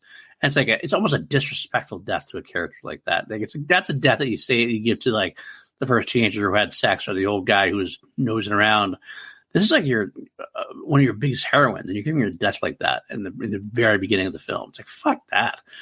In the producer's cut, you see her get stabbed a little bit off screen, and that's why you're not surprised that she makes it. Now, the interesting part is this is something that comes in later on, but I want to discuss it now because we're already here. We're talking about Jamie and the baby, and since Jamie is no longer in the theatrical cut after the scene, as much as I'm going to come out and say it, spoilers for the end of this review here, I definitely prefer the producer's cut for the theatrical cut. Oh, absolutely. Almost all cases. This is one of the few times I'm kind of like not so sure about because in the producer's cut, there's a big sequence. There's a big sequence where it is pretty much almost shown, but at least heavily inferred that the baby is Michael's. There's a big rape. There's like a rape scene where Michael rapes his niece, Jamie, and gets her pregnant, and that's the thing. In the theatrical cut, they take that element completely out and introduce elements of while they're in the hospital later on, where they show like test tube babies, things like of that nature, which is then still kind of a thing in the producer's cut too. Right. It's weird, but the whole Michael being a daddy thing, it's one of the things that the producer's cut I really hated because that actually it leads to my overall, what I said before. I hate the fact that Michael is like a tool and Michael is like used and controlled, and you're making me think. You're making me try to say, okay, Michael had sex with his niece. That's Michael Myers. It's the most baffling choice of the whole thing. I get what they're going for, but I don't like it. That's the one choice in the producer's cut in particular that also rubs me the wrong way. I can't stress enough also how much I dislike the theatrical cut version of her death. Yes. Because to your point, you said it's like needlessly gory, and Michael's also like, it sounds weird, right? Because he's a slasher. We're used to him killing people and it's not this huge deal, but it seems mean-spirited because she mouths off at him and he goes back and like makes the death worse. Yeah. It's this weird choice that doesn't make a lot of sense. Mm-hmm. And that's kind of my whole thing with all the deaths in this movie, in the theatrical cut in particular, is they're needlessly savage. Again, it's funny that I say that because I ultimately don't mind that Halloween Kills is savage. But it's also a very different version of Michael versus this one where we've never seen him act that way in this capacity. When you get to Halloween Kills, Michael was fucking savage in 2018 too, so I really don't mind. Yeah. But this feels out of character for him. Agreed. 100% agreed. Especially in the time it's made, especially for this Michael, this era of Michael. You can forgive Kills more also because Halloween 2018 was made so many years later and it's made for a more modern audience. I kind of understand that like you can go a little bit further the character at that point because you establish it in 2018 and you continue with the kills. This place it seems like totally out of place with the Michael we've known for the past like 5-10 years at this point. It's just odd choice that I'm not necessarily on board for. Mm-hmm. And it's weird because I keep talking about how much I actually like this movie, but there's just shit like that in the theatrical in particular that just is mind-numbingly frustrating. Yeah, it really is. But either... No, I'm sorry. Go ahead. Sorry. No, I cut you off. That's right. I was going to say, but like at the end of the day, theatrical cut I hate even more because it does that thing that I hate, and we get rid of it and we lose Jamie. And Jamie is one of my favorite parts of the Halloween saga of the pre H2O saga. So losing his way feels disrespectful, and I agree. I just don't like it. I think that Jamie is a perfect example of the thing that we talk about a lot in storytelling in general, the fridging of characters to push characters and things like that. It's an absolutely perfect example of that, and I don't like it for that reason. It just doesn't feel right. And I always felt like she should have still been the co-lead of this film, and that's because ultimately, as much as I like seeing Paul Rudd as Tommy, I think him with her would have made more sense than introducing new Strode characters that we have no real connection with. Right. You're only supposed to connect because they're Strodes. Right. And now look, I really like Marianne Hagen in this movie. I've had a crush on her for a long time. I think she's really great in the movie on top of it. Like, she's so likable. Right. I really like Kara. She's a great character. She's solid. Yeah. I'll give her that. I don't think she's like amazing, but she's a good character. She does her role. She's one of the better leads in the Halloween franchise. She only got the one movie, so we never really got more with her. Right. And I don't mind her son. I actually kind of like some of the stuff it's building. And this idea that the Strode family kind of continued to be haunted in this way. But the problem is that ultimately we find out also the Strode family could have been totally fucking fine. It's because of the dad. The dad just being a cheapskate asshole who moves into the house because his brother couldn't sell it. Right. Because lo and behold, he didn't want to tell anyone. They actually live in the house where Michael murdered people. Like it's such a weird stretch, and it really hurts these characters because ultimately they had this was not their fault. Right. This actually seems like a good place to tackle this. I didn't think that she was bad either. I thought she was fine. And the son too. I honestly just feel like they're so unnecessary to the film. And the reason why is I still get confused to this day of what the idea is here. So Michael, the cult, wants Jamie's baby, who may or may not be Michael's baby. And they want to use her, or the kid, as a sacrifice in order to make the Strode kid, whose only connection at this point is that he lives in the house on Michael built. All of a sudden, this kid's hearing voices, but he's not part of the Myers line. But this kid's hearing the voices. Makes no sense to me. Why? I don't even get it. Like, you could have had Jamie's kid, baby, or something there, or maybe have the kid grow up there, and he hears the voices. It at least continues the familial thing, which he'd already set up. Now, I get people don't like the familial line. I don't want the familial line, but at this point, by Halloween 6, they're all in. Obviously, Jamie's and the niece for 2 films and everything else. If you're going to continue that way, if you're going to have somebody hear voices like Michael did, and you're going to have somebody they're going to try to make the new Michael, shouldn't it be a blood relative of some kind? Or some kind of, like, at least, even if it wasn't Michael being the father, the niece, like, it'll be Michael's grand nephew or something. It is a little weird. You're right. It's unnecessary. It just seems like they're unnecessary roles. And that's, again, to my point, right? These characters didn't deserve this shit. No. And that ultimately falls on, number one, the screenwriters, but also that it's just a character thing, right? Because ultimately this was on the dad for forcing it on all of them. If he had just not been a douchebag, none of them would have been in that position. And let's say they lean heavily on making sure that he's a douchebag. Like, his entire role is to be a douchebag. There's nothing redeeming about him at all. He might be arguably one of the worst characters in this franchise. Worse than Bud in Halloween 2? I mean, he's up there because this guy hits his daughter. Yeah, no, he really does. And that is unforgivable in a lot of capacities. Bastard right in front of his face. I genuinely do not like the character, and that's the point, obviously. You're not supposed to like him. Right. But I egregiously don't like him because it's just a bad character. John sucks. He's a fucking awful father. And it's because of him that they're all in on this, right? Yeah. That here becomes the other problem, right? Mm-hmm. We're introduced to how many Strodes? There's quite a few of them in that house. Yeah. On top of the fact that the oldest son also has a girlfriend. Mm-hmm. On top of the fact that we already have Tommy.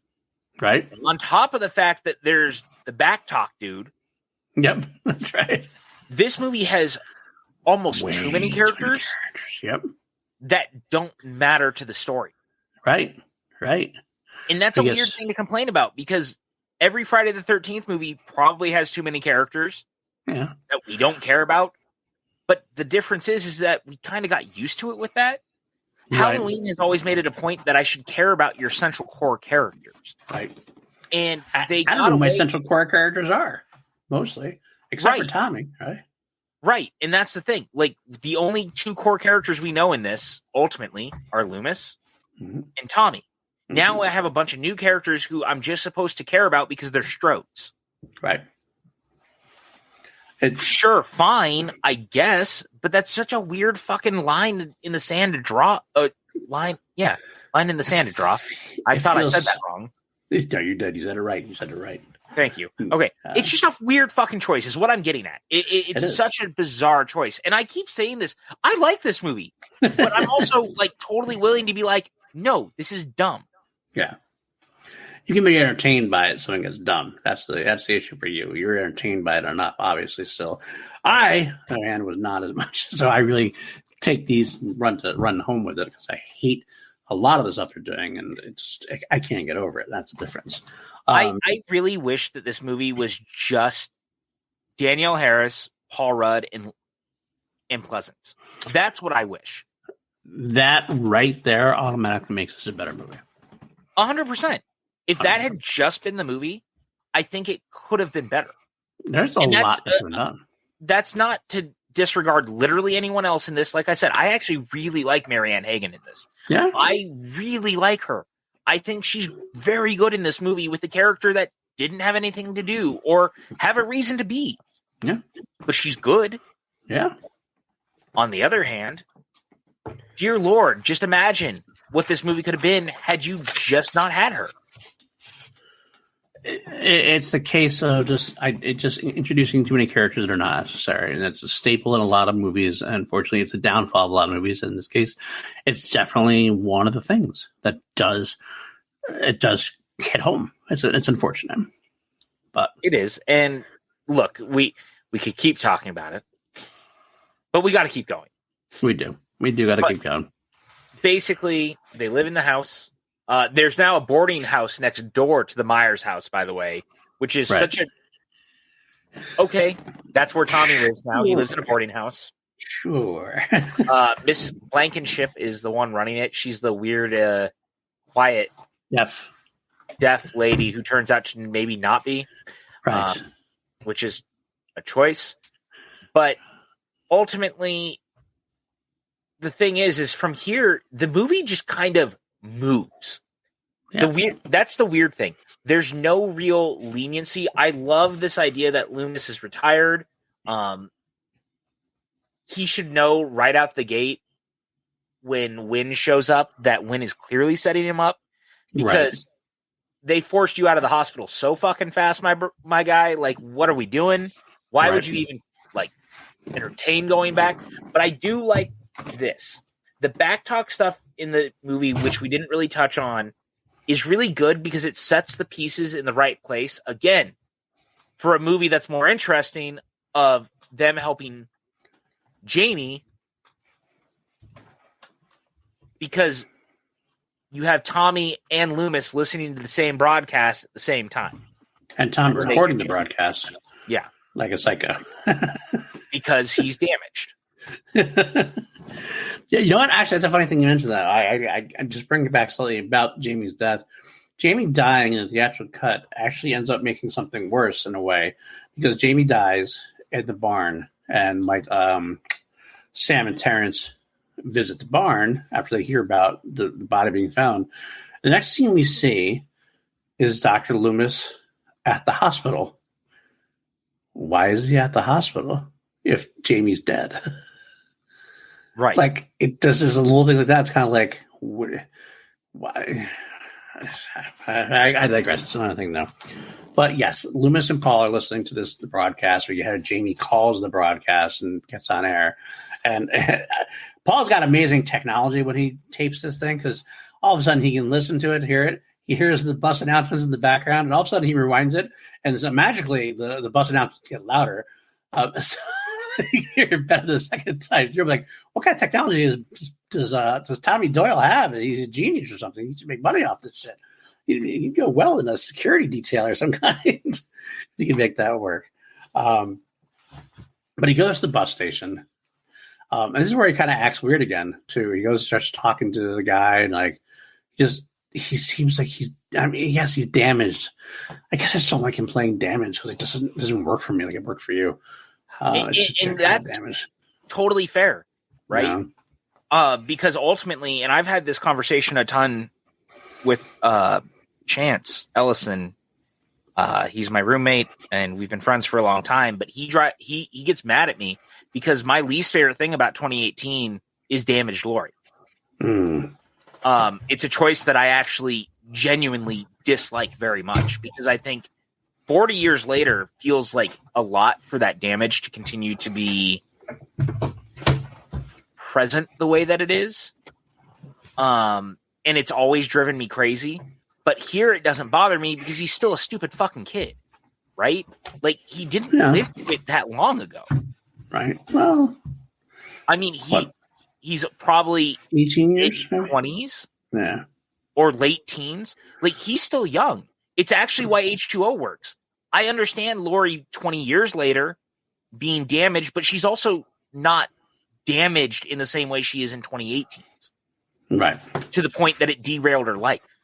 Yeah. Well, again, you're okay to think that, but that's why it's a basically difference of opinions can do, because that never bothered me at all. Totally. And again, this isn't me trying to sway opinion. It's just I think that H2O's version of what happened to Laurie makes more sense than 2018's.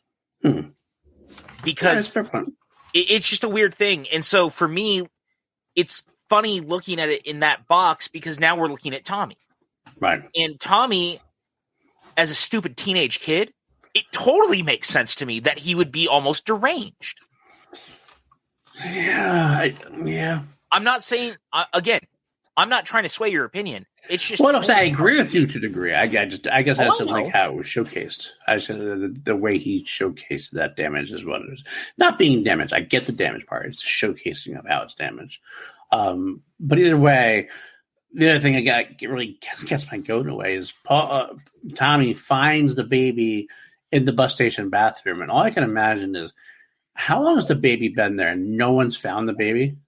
Maybe he hasn't cried or I guess the bus station is deserted to a degree, maybe, but it just seems so. It's a choice. It's a choice. I concur with you because I actually made a note where I was like, so no one in the bus station even followed the fucking blood trails, right? That are clearly present, right? I guess fine. I guess again. It's a horror movie, and I've accepted that a lot of the time this stuff is just kind of dumb for the sake of the drama. But the funny thing is I actually really love a lot of this scene because I like some of the tension of Michael going in and pushing the doors to find the baby. Some of that's really good. The one thing about this movie more than anything, it's actually very well directed. It's just I'll give you that. Kind of a really weird script that hinders the movie. Because there's a lot of really good tense moments. There's some really great striking choices. The one I think about a lot is the slow motion shot of Tommy walking through the fair when we're getting the weird Sam Hain monologue that we really don't need. But that whole choice is really, really well done. Great. I fully agree with you on that one. It's the shots are good. The establishing shots, the action shots, everything's shot well. It's more lost in the editing and the difference of opinion between the producers and Dimension Films. Obviously, that's the issue, and they cut it down and it doesn't work as well. But with the director, of course, Joe Chappelle, I don't think had much of a career to talk about. So they probably didn't have a leg to stand on to a way. He couldn't fight and get his own version. He's lucky he made the film for that matter, you know? Oh, totally. Oh. He really didn't do a ton after this. Right. Or even, as you said, really before. He did a lot of television. Directed a lot of Fringe episodes. Well, and he also did Godfather of Harlem, which I was actually watching for a little while, which was on Epix. I don't even know if it's still on, but I really liked that show. But he basically just did television. He's really not done movies. He did one of the sequels to Hellraiser. Good for you, but it was also uncredited additional filming. So that's a choice, I guess. Well, he did get to do Phantoms with Ben Affleck, who was the bomb in that movie. Sure, he was the bomb in Phantoms. Nicely done. But look, there's a lot of weird choices in this movie, and the baby thing, to your point, is weird. But that's also in a world where literally no one fucking followed a trail of blood. Right. Sometimes I just have to shrug. But here's the other thing. Not a single person in the Strode family knew that they lived in the house where Michael killed people. Yeah, that's a thing. That's also. The most egregious for me. Famous house like that, you would think that anybody who's living in that town, especially considering what happened to their family member, Laurie Strode, that they'd be far more interested in the story of Michael Myers and what happened, and that they would have read somewhere, Michael Myers came back home to kill all these babysitters in 1978, but they originally killed people back in this, and they would have found out exactly where he lived. They would have been, I think, it'd be common knowledge for people in Haddonfield, especially if they're connected to the murders at all. Yeah, and that's, I guess, in our world now, where true crime is such a thing, people probably wouldn't be able to overlook it in the same way. So maybe. There's a part of that where I can almost accept it. But then we have this fucking backtalk show where it proves that people still talk about it. And it's pretty well known that it's a huge fucking historical moment in this version of the world. So you're telling me no one even knew? Nobody even knew. So bad. It's such bad. So many bad choices that are made in this film. Not gonna lie, but all right. So look, we're talking about this movie. We've kind of been jumping around because the truth is like I said, there's not. I said it earlier. There's not a lot to talk about because once it starts to really start rolling, it gets very odd and just kind of clicks. But I do want to bring up, when did Tommy become the Sam Hain Whisperer and the all-important, encompassing history knower of all things Sam Hain? You mean Dr. Exposition? Yeah, correct. That's a good choice. That's a good quiz. I mean, I don't know when that happened. I guess he gets obsessed with Michael and he figured out something. Maybe he found out what that Michael wrote Sam Hain on the wall on the chalkboard in Halloween 2. Yes. Maybe that's where it's from. I don't know. But it is very strange where he comes up with this entire thing on his little computers, his 1990s computers. He starts thinking about the cult of Thorn. And gets a big, massive exposition dump that really doesn't serve much of anything except for like, okay, we are very confusing. We are confusing the hell out of you guys right now. We're probably going to confuse the hell out of you guys more, so we're going to try to give you a heads up and let you know what's going on through the dialogue. But it doesn't really work very well. That's partially because Paul Rudd doing it. It's just he doesn't. At this point, he's not delivering it well. He is trying, but he's just not successful enough. He's not experienced enough yet to be able to handle. Or you're a great actor, a good, solid, believable actor like a Donald Pleasance. You can take shit like this and make it sound like Shakespeare, or at least close enough to it where you can get through. Like, okay, that makes sense. But Tommy Doyle, Paul Rudd at that point is not that guy. He's not. And again, I think that a part of this was clearly in the hopes of setting him up to be the next Sam Loomis. Right. And then the movie coming off of 5 tanked as hard. And it kind of and it kind of killed all of that because we very fucking quickly were like, well, we got to move away from this storyline. It's just not working. Right.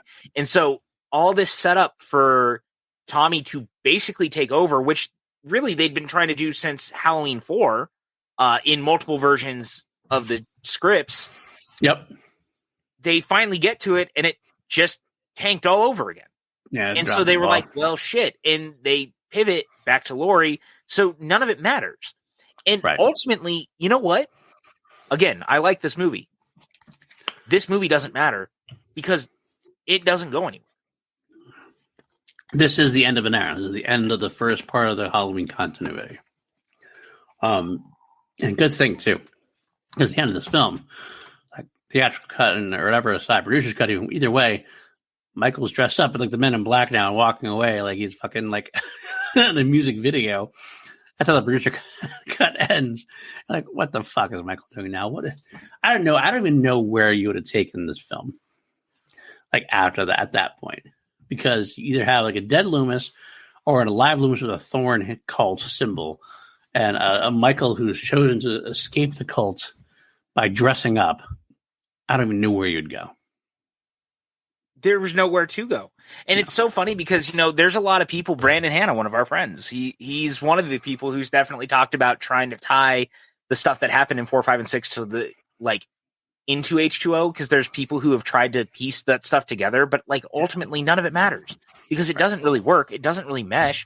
Unless you want to tell me that Laurie was such a deadbeat mom that she was like, I'm going to fucking pretend to kill myself and leave my daughter with people who will eventually figure out that she's actually my daughter, but I'm not going to worry about it. But I also have a fucking son over here that I'm going to raise, but don't worry about my daughter that I fucking abandoned. What? This movie is the end of an era because none of it matters. Right. Exactly. And it's harsh. I hate saying it that way. It doesn't matter. I will admit that I was one of those people who wanted to make it work because I'm a continuity horror. So I want to try to find a way to make 4 through 6 work in the established 7 HCO universe. But I have to admit, it doesn't work in any way, shape, or form, unfortunately. No, but I let it go. I let it go in terms of that. I kind of do this vague thing in my head of well, some of the stuff could have happened maybe somehow. We just don't know all of it. But it doesn't work. It's just a weird thing, right? Yeah. ultimately, at the end of the day, I enjoy this movie. Yeah. And I'm going to keep saying it. And I'm not saying it to try to convince myself. I do. I legitimately enjoy this movie. I'm glad you do. But there's not a single part of me that thinks that it actually works in any capacity because we never went anywhere with it. Right. If you found a way to do like a 20 years later sequel to this now, and we started to find a way to make any of this stuff with the Cult of Thorn work, now I might be on board to like have that conversation. Right. But there's no fucking world where I think anyone wants to make a sequel to the Cult of Thorn stuff. Now, however, Rudd almost came back for kills. He did. So, if someone is crazy enough to pitch a sequel to Halloween 6 where Rudd is the lead, oh my God, I would watch the absolute shit out of that movie. And I would be so fucking curious to how you do it. I'd be very curious, and I would let you tell me how they did it. Yeah. No, I'd watch it. Because it's a Halloween movie. I'm going to watch it. I watch anything you put in front of me. But Halloween, you put the score there, you put Michael Myers, and I'm going to watch it. It would be very interesting, but I'm glad that doesn't happen, to be honest with you. Seeing Rudd in kills would have been interesting. Yeah, well, you got to be a Ghostbuster instead, so you know. That's true. I think he probably made the right choice, to be honest with you, overall. Oh, he absolutely did. He got a franchise out of it. Yeah, absolutely. But all right, what else we got here? Look, all right, so he becomes exposition incarnate, and this is kind of exactly where we're getting to the point where we're about to deviate in two very different directions. Right. Because all roads lead to the third act of this movie. Not a lot happens once the exposition dump happens. Right. We see the backtalk dude get murdered. He basically calls Michael a pussy, and Michael's in the back of the van. He's like, "What the fuck did you just say about me?" And he kills him right away. It's a great moment, actually. I gotta interject. It is a great moment, but it's one of those little mini cuts that made no sense. And the theatrical cut. You told me about this, and I didn't catch this actually the first time. Like, obviously, so Sim is like talking to his producer, one of the people, and he's looking for the van to go over to the Myers household. And in the producer's cut, he like goes and he finds a van. It ends up being on the side. It has this one long shot, and as Sim gets into the van, it follows the van, and you see that it's the Smith Grove van, the hospital van. And it's like you see that van next to the other van, and you realize that they actually look a lot alike. So he got into the wrong van accidentally. And it makes sense why makes a lot more sense on Michael being in the back of the Smith Grove van at that point to kill him. In the theatrical cut, it shows him getting in, and it doesn't do the long, drawn out like follow through, which is about a total of like 3 seconds worth of filming. Yeah. Why do you bother to edit that out? I have no idea. Because reasons or something, or I wish I had a better answer, but I don't. It doesn't make any sense. But it's such a great little thing too. Yeah. To leave that in. And that's also, this scene is actually where the older Strode sibling finds out that he lives in the house, and it's only because his girlfriend says on stage while they're out there, "Oh yeah, well, my boyfriend, he lives in the Myers house." How does he not know if she knows? They're like close. They have this whole thing about Halloween. She's like all about kicking Halloween back and the thing. And she knows this and hasn't talked to him about this over the years. Yeah. What the absolute fuck's going on here? I don't know. It's such a, you know what? Also, this goes way back, and I forgot to bring it up earlier, but now I want to. There's one thing I really like. And again, I think this goes to prove that the director and the writers did know what they were doing to a point. To a point. I'm not saying completely. But there's a great moment where Kara's son is walking with a pumpkin down the street. Right. And it's almost a mirror shot of when Tommy's walking out of the school and he runs into Michael, but Kara's son runs into Tommy. Right. And then they start to like bond and they're becoming friends. And the moment when Kara realizes that she's not sure who's in her house and she goes upstairs, and it's a great tense moment, and you realize that he's hanging out with Tommy in the bedroom. Yep. And I realized something in this moment while I was watching this. Kara's son says, well, he likes dinosaurs. He's my new best friend. He likes talking to me about dinosaurs. Right. And it was in that moment that I realized I know why we are all friends with Brandon Hanna. Because he's that friend who will talk about dinosaurs with us. Correct.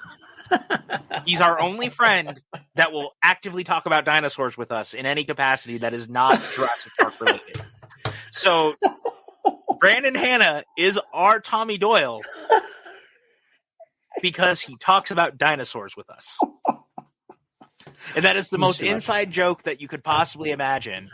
Oh, Brandon Hanna, I love you. I love Brandon Hanna too. You know why? Because he fucking talks about dinosaurs with you. God, dinosaur Brandon. All right. We got to have him on the show at some point. I know we were talking about it. He was supposed to be on, I think, for Resurrection. Yeah, he wanted to be. Yeah, have to touch base with him. We'll have to chat to him. Yeah. Wow. Unbelievable. I feel like, Paul, I'm going to be honest with you. You don't want to talk about this movie. You seem so frustrated. Every time I start thinking about it, I get more and more like upset about it. Like it bothers me. This film. It's like you with 5. It's like you with 5, and I get that. It is like me with 5. 5 makes me genuinely very angry. I'm trying to find we're both shutting on this film entirely. I'm trying to find good things. Like I will say here, I'll plenty of good things. What the fuck are you talking about? I've been very positive. Okay, that's what you call it. I've said that the direction was good. I like some of the music choices. I like the actors. I like Brandon Hanna being a dinosaur lover. I like a lot about this movie. I didn't realize that Brandon Hanna being a dinosaur lover was a good thing about this film. That's what you're searching for. That is one of your good things about this film. That's a problem with your film. No. It just means that I relate to it in real life. That's fair. Fair enough. There are some good moments. I read there are good scenes. I did actually like the scene in the kitchen between the family when this Papa Strode outs himself as a jackass, and you get to see the kid pull the knife on him. I thought it was well performed by all the people involved. It was well shot. It was a tense sequence, just like you're talking about. So well directed. I did like that. I do like a lot of there's a lot of things I like that are cherry picked in. But unfortunately, like I said, that the things I like end up making me frustrated when they're not expanded on or they're gone in a different direction. So I have a question for you in bringing up that scene, because that scene is very good. I like that whole bit. If any family had been living in that house, Strode or not, does the cult of Thorn still use them just because it's the Myers house?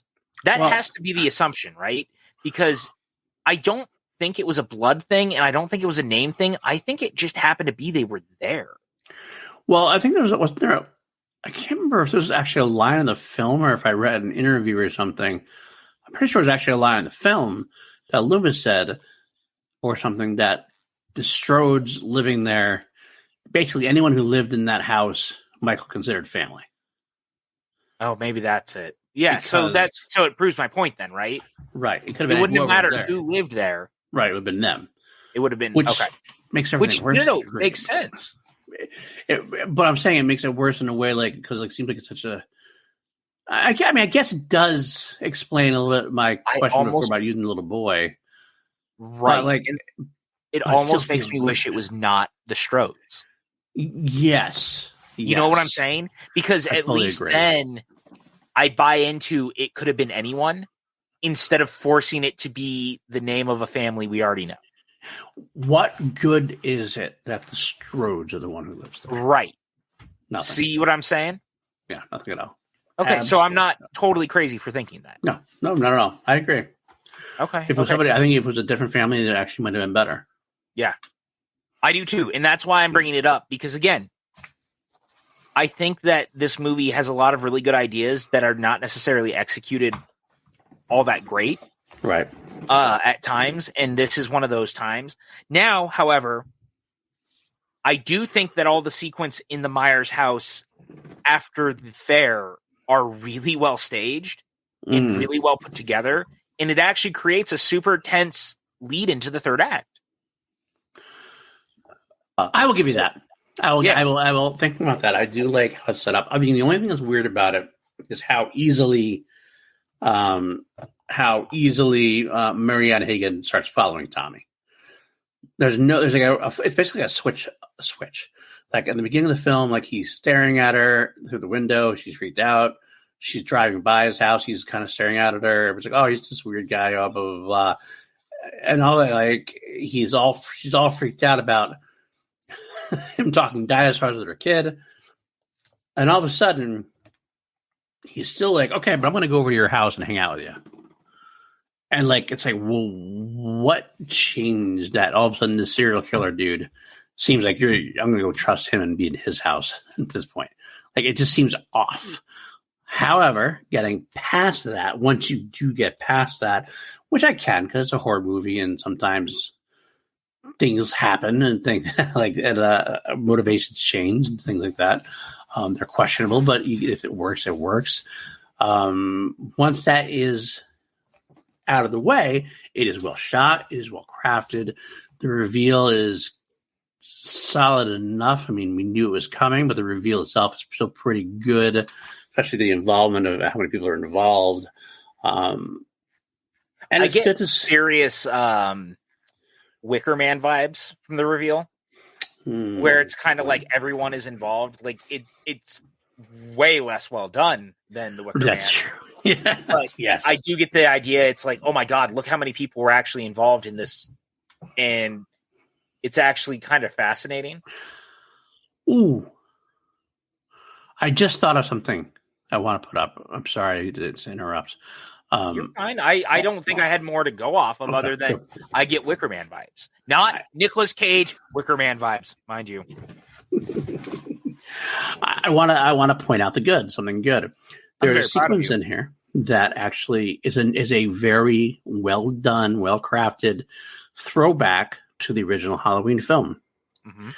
When Marianne gets his son from the house and runs across the street while Michael's walking after her. Yep. And it's kind of funny to me that once again, it's a Strode waiting for Tommy Doyle to open the door to get away from Michael who's walking across the street. And again, it's like, there's a lot of good ideas. Yeah. It's a nice nod. It's a subtle nod too. It's not overdone. It's not like you would like, I mean, maybe it's me. Like, it's not like something I was like, oh, that's blatant. That's like they're Ponda Babaing it. Like speaking for Rogue One. But when it's there, you're kind of like, you have a smile on your face. You go, I like what you're doing. I see what you're doing. And I like it. I appreciate the nod. It's good. So I'll throw it really is. And again, I think that this movie actually has quite a few of those kind of throughout. They're all sprinkled in.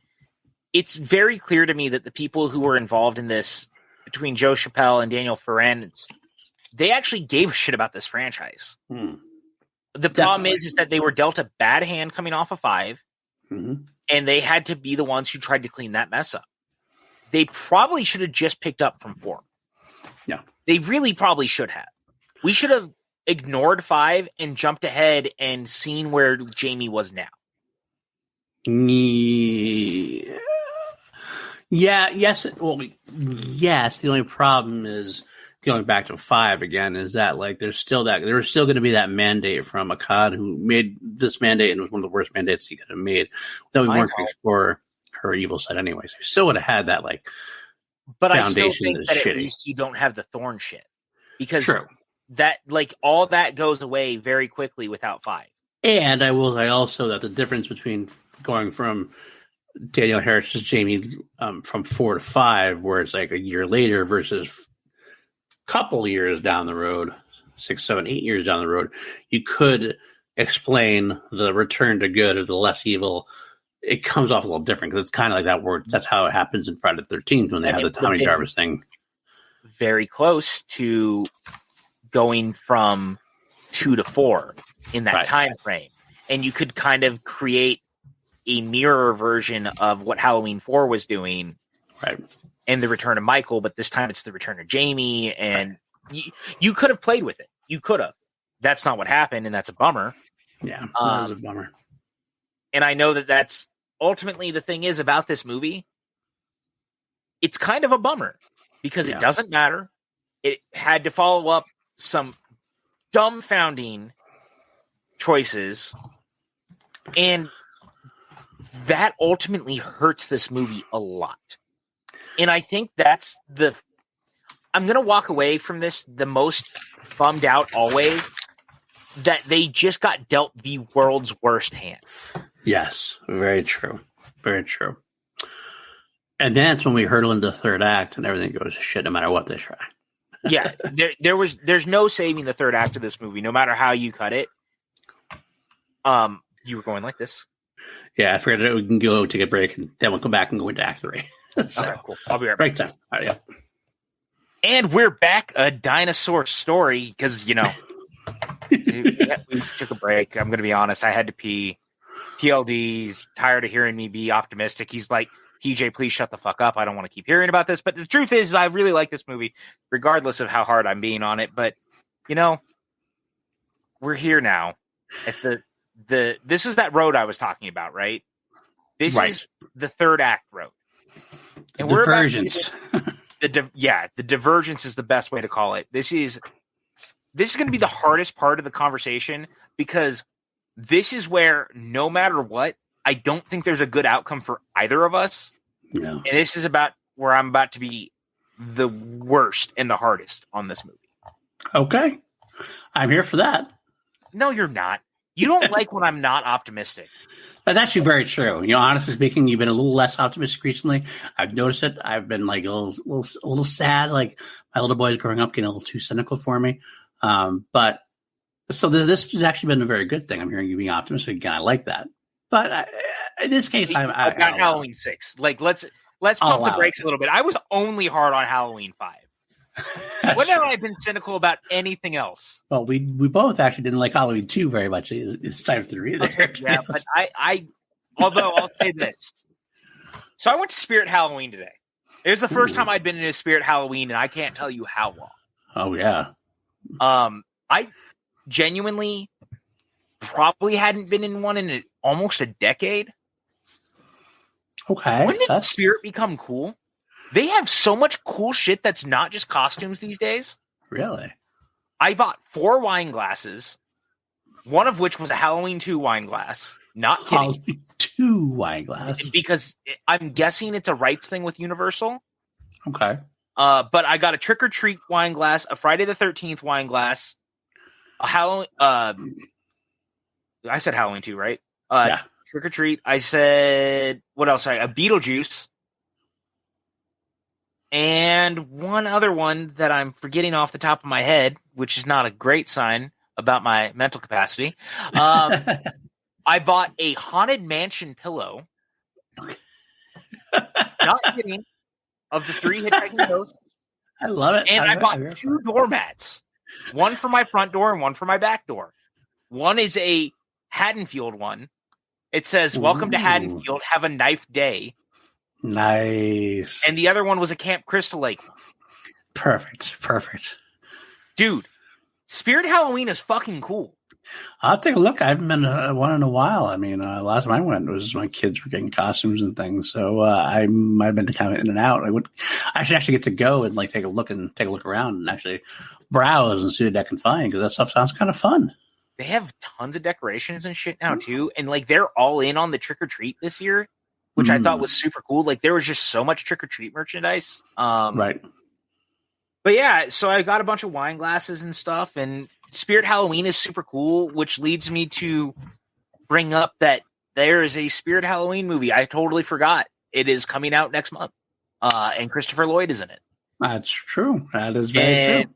I'm kind of weirdly looking forward to it. It's going to be a VOD release. It's not going to theaters, so it's probably not going to be super high quality. But you know what, man? I'm going to watch the shit out of it. And of course you are. I'm happy for you. That's the optimistic PJ I know and love. Hey, look. If I can make it through this podcast and say a lot of positive things about how and everyone else is like, you know what? He's an idiot, but he might be right on some of this. God bless him. That's all I fucking care about. Or bless him, rather. I'm impressed with your positivity. Yeah, well, Right it's about to go things? downhill real quick because the fucking third act of this movie is real bad. It's dire. Here's the thing. Everything in this movie leading up to this is like, it's hit and miss depending on who you are, as we've talked about. And that's totally fine and fair. The problem is that everything leading up to this is basically thrown out in the theatrical version. Mm-hmm. But then in the producer's cut, it's not thrown out, but it actually makes for a super uninteresting ending. Yeah, and a weird ending, too, which is a very strange non-ending to a degree. Right. There's no winning in this scenario because there's not even a world where you can take the two and try to combine them and make a better ending because they're too different. Way too different. One's far more culty and one's far less culty, and that's part of the reason why. One of them is far more 90s horror. Mm-hmm. The big finale, the big battle. Rudd, like, honestly, Rudd spends about 5 minutes beating the shit out of Michael for no reason. Yeah. And green goo comes out. Flashes, by the way. Here's the other thing about the edit. Yes! The movie is so fucking odd because it's got these weird edits where he's like hitting people and then it would, like, I don't know how to explain it, but there'd be a weird cut that makes no sense. It's a very 90s thing to do. It's a very 90s thing to do. And the funny part is it didn't just happen during horror moments or action moments. There's times where I noticed, like, there'd be a scene of dialogue between Tommy and Kara, and also there would be scene like an exposition dialogue, and they'd switch their scene, and that's what they'd still use the edit of, this like big fast action, like action sequence cut. And it's like, what are we doing here? Like, why would that even fit? It makes no sense at all. Oh God, this film. Yeah, and look, so basically the roads go the same way, which is the reveal of who the Man in Black is, and Loomis goes back to the sanitarium. He takes Paul Rudd with him, and the reveal is, oh, hey, I've actually been the Man in Black, and I've been controlling it. Okay, great. Now, weird thing here. Yeah, there's two different versions of this same scene. And I'm still not exactly sure why they did it this way, but the producer's cut has Terrence Wynn, right? Thank you. I want to say Terrence West. I don't know why. I'm bad with names. He's sitting there in his office chair in his full Man in Black getup, or cult robe getup kind of thing. And it's actually a lot more menacing than the other version, which is the theatrical cut, which is him in his suit jacket. But the worst part about it... I agree with you, and I was just going to say, it goes to prove that someone in the 90s was like, well, people are much more terrified of businessmen than cult costumes. Okay, great. The worst part about it is they decided to do these after...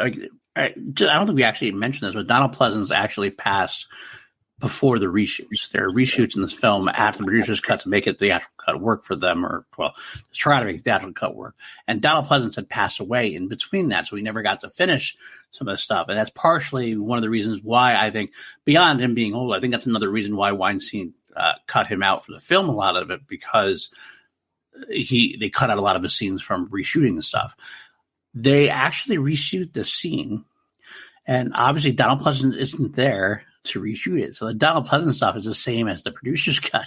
But every time they switch it back to Terrence Wynn, it's a new version. But it doesn't quite sync up the way it should. It seems like they're talking to no. It seems like he's talking to nobody because he is talking to nobody. Yeah, he's literally talking to no one. It really does not work. And you get a stunt double in there at the end for the knocking on the head by the cult member. But I'm sorry. So I had to throw that in there. Continue. So I love what you're saying because it's such a weird thing, and you're right. It's totally weird and jarring, and I don't understand why they did it. The producer's cut version is much more menacing. It feels much more in line with the movie that you were selling. Mm-hmm. It works. Yep. And at least Pleasance is there. Yes. It actually feels like there's a chemistry, not even camaraderie, there's like that chemistry between the two. It's just...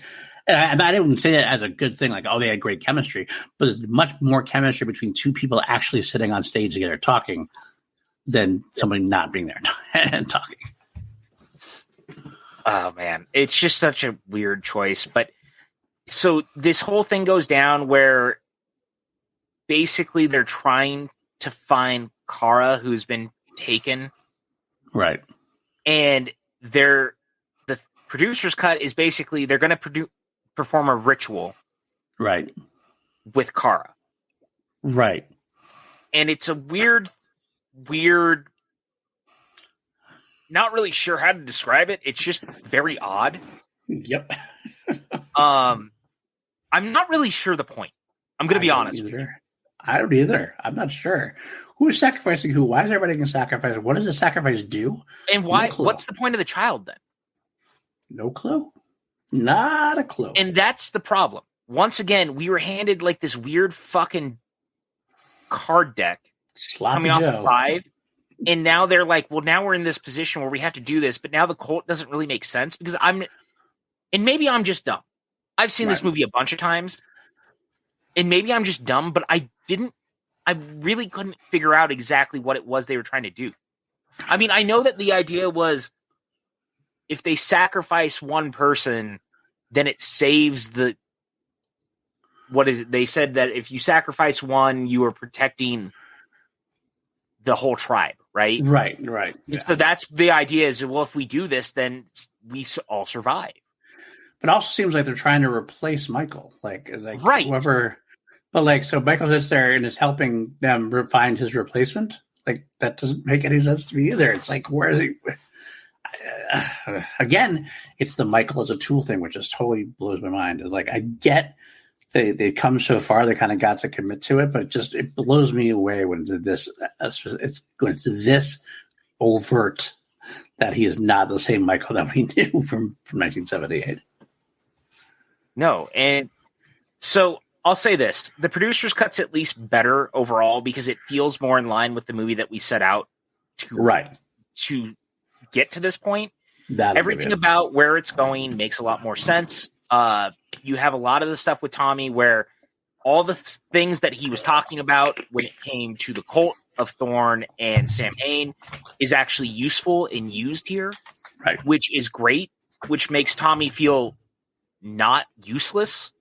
But the problem is that you don't get a big fight with Michael. Right. Tommy puts the rune stone down. He stops him with rocks. That's it. I'm going to put a rock here, here, and here. Because Mr. Rune Master Tommy, obviously a very big druid lore studier, and obviously he's self-taught druid magic user, is putting rocks down in front of Michael, and all of a sudden Michael can't walk past them. So they end up leaving the building, and Terrence Wynn finds him unable to move because he's stuck behind 4 or 5 rocks. 6 bullets in the chest, SWAT team bullets in the chest. That doesn't stop Michael. But you put some rocks down, Michael's done. Yeah, it's such a weird choice, and it's funny because then Wynn's like standing there and he's trying to tell Michael what to do, and he's like, "What did they do to you? What did they do to you?" And he seems so distraught that. How did you not know that someone else could counteract your own magic? You're the rune master, dude. It seems like you should be doing more of this than anybody else should. It's all a bunch of hoo-ha at this point. That's what kills me. But at the same time, I don't know if I don't approve it better than the final battle that Tommy and Michael do have, where Tommy's like beating the shit out of him and making the green goo come out, and he's injecting I don't even know what the green goo is. I don't get that either. What is the green goo? Dude, there's all this kind of hinting at cloning and DNA that's never really touched on. Also, we never talked about really Jamie finally dies in this version of the movie too. Oh, that's right. Bruce cut. But it's because the Man in Black murders her. It's so cheap still to me. It's just as bad. Like, that's the only part I did talk about. That than the terrible theatrical version, but it's not better. You know what I mean? Yeah, it's not better. I was saying before. Better. It's only better because she lasts longer in the film. But like, it's almost worse. It's almost worse when it's like that. She survives Michael Myers. Oh, and she makes it to the hospital. Oh no, you're not. You're gonna get the rug pulled out from under us again, and now you're just getting shot in the head. Like, what the fuck? Yeah, you're right. Yeah, I get that. We'll move on. Yeah, so yeah, there's cloning involved. There's stuff involved. Somehow, like during a theatrical cut, they're behind the scenes more of this cult. They're learning. They see baby fetuses and things like that. But still, like when he stabs him with the needles and stuff, you're not sure what this stuff is going to do to him or what this stuff is supposed to do to him. And it just seems like an odd choice that that's what you're going with. It really is, and ultimately, like. Again, I would much rather watch the producer's cut because at least it feels in line with the things that we've seen. Right. But it's just very odd, and it leads to a very weird ending for the movie, too, because ultimately this is where we get this. Basically, Loomis gets everyone out, they get away, and then he's like, well, I'm going to go back because I need to finish my business with Michael. And he goes back, and somehow Michael has gotten out of the rune circle, which is never really explained. He switches places with Wynn, who is now in the Michael costume. And then somehow Wynn manages to transfer the thorn cult tattoo onto Loomis, and he screams, and Michael leaves, and the movie ends. Well, and here's the thing. Like this doesn't even make sense for itself at this point, because Terrence Wynn is like the whole time, we didn't even talk about this before, Terrence Wynn is trying to recruit Loomis onto his side the whole movie, and it's like trying to recruit Captain America if you're Hydra. It does. I mean, I know it's a bad choice because it actually happens in the comics, and that's a totally different story. But it just seems like a weird thing. Why would he think that Sam Loomis would join him to help Michael or to save Michael or whatever? And even at the end, that's how he ended. He's going to trust him. He's like, well, it's up to you now to direct Michael. You're giving him the cult tattoo. You're giving him the power over Michael, supposedly. And Sam Loomis has never done anything but say he wants to kill Michael at this point. Right. But you're right at this point. And Michael's dressed up like the Man in Black, and it looks hilariously ridiculous when they show him walking out. I almost feel like he's going to break into a dance routine, like a musical dance routine at that point. That's how silly it looks to me. I will give one thing credit where credit's due. We at least get a last final glimpse at unhinged Loomis. Yes, we do. It's like he looks his arm, watch the tattoo, pauses for a second, and then the best part about it is the pause, because it's like he comes out and it's almost like nothing happens. It's kind of like It's like so bizarre. Also, the other thing is that they do try to combine parts of both endings, because the whole van scene between Tommy, Kara, and Loomis is in both versions. Yep. Except for the theatrical cut, it's literally the last scene of the movie. Michael goes, or Pleasance goes in, Loomis goes in. And screams. And all of a sudden we hear the same scream that he got on the Thorn tattoo. But in this case, when it goes back, we just see the Michael Myers mask. Is that it? That's all we see? Or something like that? I really don't see anything. That's right, Jacqueline. That's it. So we're left to believe that they killed each other, or Michael killed him, or whatever. And that's awful too. Although I will say, I mentioned this before we went on the air, before we started recording. In a weird way, I almost appreciate that more, because obviously Loomis or Donald Pleasance has passed at this point. There's not around for the reshoots or whatever, so I couldn't do with much with them anyway. But it does give Loomis a little bit of closure. It's not great closure, but it's closure. But it is closure. Like, you're implied he's dead, so he's finally dead. Whereas in the producer's cut, he gets the thorn tattoo, and he screams bloody murder, and it just kind of ends with him going to either have to track Michael down again, or to join Team Thorn and help Michael out or something like that. But it can't continue from there. It would have been worse trying to continue it from there without Loomis at that point. It's a little shitty. I think that's to the point of detriment to the movie, is that they didn't do enough ultimately to position Tommy. Right. It's clear they want Tommy to take over. They've been wanting Tommy to take over since the fourth movie. Again, that's been very clearly a thing. 100%.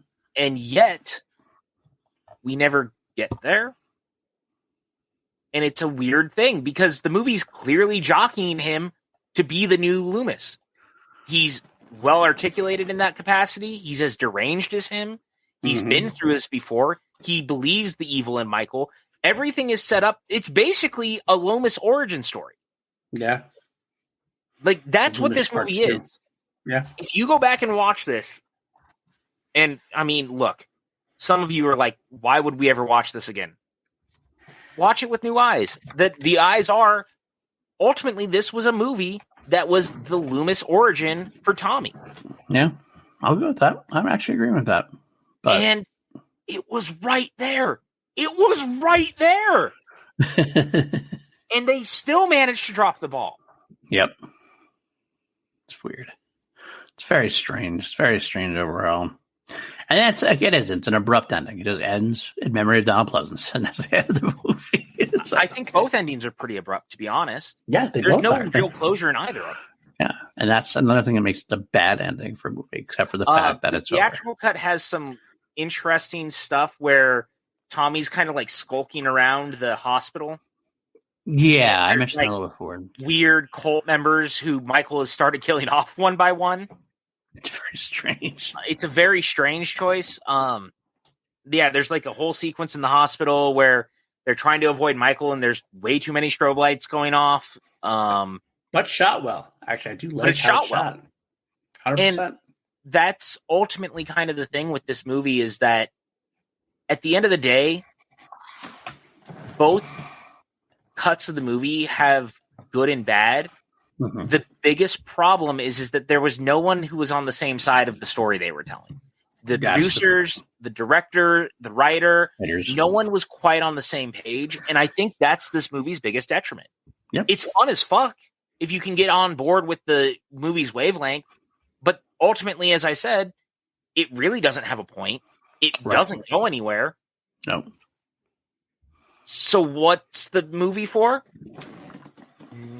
Yeah, and I it sucks.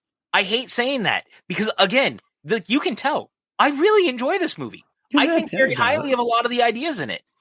But Jesus fuck, like, give me something to work with. I can't tell people to watch this movie in any capacity. No, because not the conscious soul. I'm the one lone person in the world who's like, man, I really like this movie, and I just want other people to be on my wavelength with it, and it'll never happen because I can't also actively ask anyone to watch both cuts of the movie so that we can have these conversations. Yeah, there's a side actually. I really am bummed that we were supposed to have Lego guests on this episode. That's my fault. You shouldn't. Life happens, dude. It is what it is. I know. She couldn't obviously make this weekend, unfortunately. We are going to have her guest in the future. But I really think Lego is the kind of person who actually might be on her wavelength because she tends to like a lot of the like campy horror films and things like that, and like kind of stranger horror films that other people generally don't like. I would be curious to see what she has to say about this. Maybe we'll ask her anyway when she does come on, just to get a quick glimpse at what her. I genuinely hope she's like a normal human being like me who actually likes this movie. Normal human being that likes this movie. That does not compute. That does not work. I don't know. I don't know. How dare you? Well, it's come to that time. It's time to give us our rankings at this point. We're going to rank both the theatrical cut and the producer's cut. A little reminder of where we are, so we are on the same page. PJ and I, we go from 1 to 11. By the way, you always turn out to 11 here at PLD Projects. The first film, Halloween 1978, we both gave an 11. Halloween 2, I give a 4. You gave a 5.5. Halloween 3, Season of the Witch, I gave an 8. You gave it a 9.5. Halloween 4, Return to Michael Myers, I gave it a 10. You gave it an 8. Halloween 5, wow.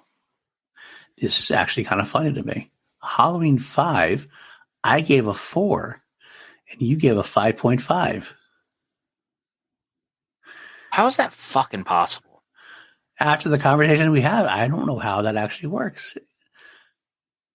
I'm fucking dropping my Halloween 5 rating, let me tell you right now. Okay, that's fine. You can let me know. Well, why don't you do that now? I feel like I was being too nice to it at this point. Yeah, I find that funny after the conversation we had after the episode was over. I remember when we went into that episode, I said that I kind of liked it more than I had previously. But I understood why it wasn't a good movie or whatever. But yet you ranked it a full 1.5 points higher. So if you're going to change it now, that has to be switched. I feel like you had to have given a 5.5. No, I did not. 'Cause I definitely didn't give it. I'm giving it a 3. You're going down to 3 now. Okay. All right. That makes sense. I get that. That actually sounds more accurate to what you were saying before. I think I was being nice. Maybe you were. That's bad, probably. That's we fine. can't be nice. We can't be nice. That's fine. So now with that being said, we have to do, which one do you want to read first? The theatrical cut or the theatrical cut? first. Yeah, first. I'm curious what you're going to get a theatrical cut. Given that you made Halloween 5 a 3. This is where I'm going to give this one a 5. You're giving this one a 5. Okay. I'm giving the theatrical cut a 2. You are a monster. You're going to be even more mad at me in a second. It is a solid 2. Okay. Halloween 6, The Curse of Michael Myers, the producer's cut. 6.5. You are out of your fucking mind. And that's not me being nice. Mind. I like this movie, God damn it. You are out of your mind. Maybe. I'm giving Halloween 6, The Curse of Michael Myers, producer's cut, a 3.5. Who's out of their fucking mind now, motherfucker? That's the right choice. That is the right choice. You're out of your mind. Absolutely valid choice. Whatever. You like I don't this like this anymore. Here you are giving me a hard time about not liking Halloween 5 more, and then you just go and shit on the much better movie. I don't know if it is the much better movie. It's a more ambitious movie. I will watch the Tommy Doyle Loomis origin story 9 times out of 10 over Halloween 5. I will watch a Halloween movie where Michael is in control of his own destiny and just running amok. Maybe not doing the right thing and maybe being stupid about it. He cries in that movie, bro. I like the crying. This is some absolute I garbage. like the crying. I have always been about this is evil force. You are a bad friend, and you should Michael feel bad inside for your opinions on this. I feel. Should I start crying a little bit on the outside? Maybe I'll go your route, and I'm not going to feel any emotions about it. I'm just going to be cold and cruel. You know what, man? Dr. Doom was right. Wow. We all or actually, Thanos was right. Sorry, not Dr. Doom. Thanos. We're going to snap, and one of us gets to go. Huh? Is that what it is? I mean, the only hope in this world is that it's you. No, not if the Halloween. Not for the Halloween 6 fans, sure, but for you and the other one person out there. You know what? Yeah, I will gladly die on this hill. If I'm the one person on this hill who likes Jurassic World Dominion and Halloween, The Curse of Michael Myers more than everyone else in the world, fucking fine. Let them come. I find it humorous and very appropriate that you're citing this. You're saying this and Jurassic World Dominion. You're using that in the same reference point, and you're saying they're good films. You're basically proving my point for me. So I appreciate you bringing that in. Thank you so much for proving my point. I can't help it. You're a bad friend. I hope you were very aware that you're just being bad friend right now. I know a little bit, but it's true. I'm trying to save you. I'm trying to save you from damnation. What kind of damnation? You're trying to talk me out of enjoying a movie that I have liked since I was tiny. If you were enjoying a movie, I would understand. This is kind of more of a slapdash scenes thrown together out of nowhere. That's what this is. I'm canceling this podcast. That's you what are. You can't do 2 mediocre white dudes on film with just 1 mediocre white dude. Well, and I'm replaceable. I'm mediocre and white. Totally replaceable. And this is it is 2 mediocre white dudes on film. It's 2 mediocre white dudes on a less than mediocre film. After this podcast episode should be called. You're a bad friend. I want you to know that. Okay. I spent the entire opening of this podcast being like, I love you. You're such a great friend. Now I'm like, take it all back. Scorched earth. Like, fuck you, PLD. You are a bad person and you're a bad friend and you should feel bad. If I could edit things, or I had the time to edit things better, I would just start editing your speech from the beginning. and peppered over these statements here as well. We get a nice juxtaposition. But you know what? Here, let's get back on the same page. We can get back. We can do this. We can get back on the same page. Next episode is Halloween H2O, which is a movie that you love, and I strongly like. So we'll at least be a lot closer, I think, in this one. And I think we'll have a lot of fun discussing the film because there's definitely a lot to talk about and what the discussions were made. So that is the next episode, Halloween H2O. I'm very much looking forward to it as we start really heading head first into Halloween end season. I can't wait. But PJ, where can the folks find you? I know you're getting busy and busier as we move on. I know the PJ Campbell Network is starting to kick back into shape. Okay, slowly but surely. Don't kiss my ass now. How dare you? This whole time you're all right, talking shit. fine. PJ, where can the folks fucking find you so they can mute you? I probably deserve that. No, you guys can find me on Twitter and Instagram at PJ_Campbell. You can find me over at the PJ Campbell Network. I'm doing stuff over there. I started doing content and then we had to leave town and things just kind of stalled again. But we're going to be doing a lot. I'm going to be announcing a new podcast and a Patreon soon. So keep an eye on that. Your guys' support means a lot considering I no longer have a job. I'm just figuring out the small things right now. But otherwise, you can find me here. And on October 1st, the final ever Schmodown will air. 6 cards. They've all been announced. I can say this. We were there. We wrote it. We watched it happen. You guys are in for a really, really special treat. Either newcomers or the longtime fans. I think you guys are going to have a good time. So please, please, please tune in October 1st to the final ever Schmodown. It is going to be fun. It is a blast. I love it so much. It was exactly what I wanted it to be. So, yes, I concur. You can talk to us about it then and there. I'm sure we'll have a lot of conversations about that after it's over, and we'll move into that as we will, because we're kind of free of the need to be secretive about things anymore. So we can be a little bit more open about things, which is nice, I think. It should be a lot of fun. I can't wait. Beyond that, you can find me at Paul_Denuzio on Twitter. You can find me here every week with PJ Campbell on Two Mediocre White Dudes on Film. You can find me. I'm finally going to do the next episode of the Queen podcast, Crown Jewels. I'll probably actually use that time to talk about the Taylor Hawkins tribute concert as well, because I just saw that and I'm still a mess from that.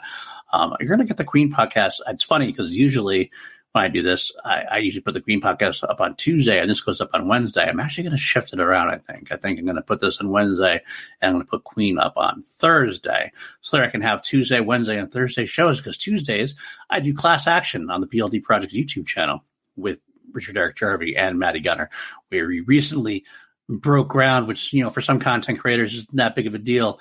But we got 10,000 views on our Predator versus Prey, so I'm pretty psyched about that overall. It might be a low bar for some people, but I'm proud of it and I'm happy about it.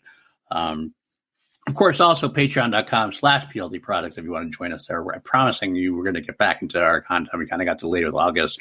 We're starting more get-together, some more hangouts, maybe a watch through or two. We've got some extra content, Doctor Who shows, Halloween sequel shows.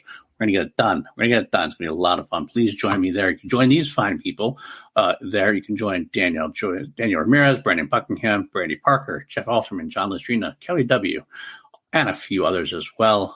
Lots of fun, please. And also, finally, I do the action industries. I still work with them on occasion, a little bit less this past couple of times because Ben Bateman has been on tour. Andrew Guy's been doing busy things as well, but I still work with them whenever I can. And finally, guys, even the Schmodown is ending. Join Christian Harloff on The Big Thing. There's a new Patreon there. I'm going to help Christian with that. And we've got some cool stuff coming out, some good ideas hanging out there. So I think that's everything. I'm a man of 1,000 jobs right now. I still don't get paid that much. Thanks for making me look bad. The funny thing is, I probably make the same amount of money in that, and all those things I talk about compared to what you're making in your job. Bagel. I am making bagel right now. No problem. I'm a bad friend. It's already been established. Next time, guys, the next time we're going to go Halloween H2O. We might actually have a bonus episode next week. I'm not sure it's going to happen, but we're going to, because of our time off, we're kind of cutting it very close as we get to Halloween ends. So we're going to try to do a couple of bonus episodes and maybe have 2 episodes in a week so we can catch up so we can watch Halloween Ends and get right to it and have a big reaction to it and review of it as soon as we can. But yeah, so definitely next week, H2O, maybe even H2O and Resurrection. And I think we will be very much united on both of those films. So it's going to be interesting to see. God, we can only hope. All right, guys. The last 2 disastrous podcasts at this point. We need a little love and unity. We'll go for that. Just end this thing. Fucking wrap it up, you monster. Until next time, guys, stay mediocre. Hey, PLD? Yeah. Fuck. Fuck you.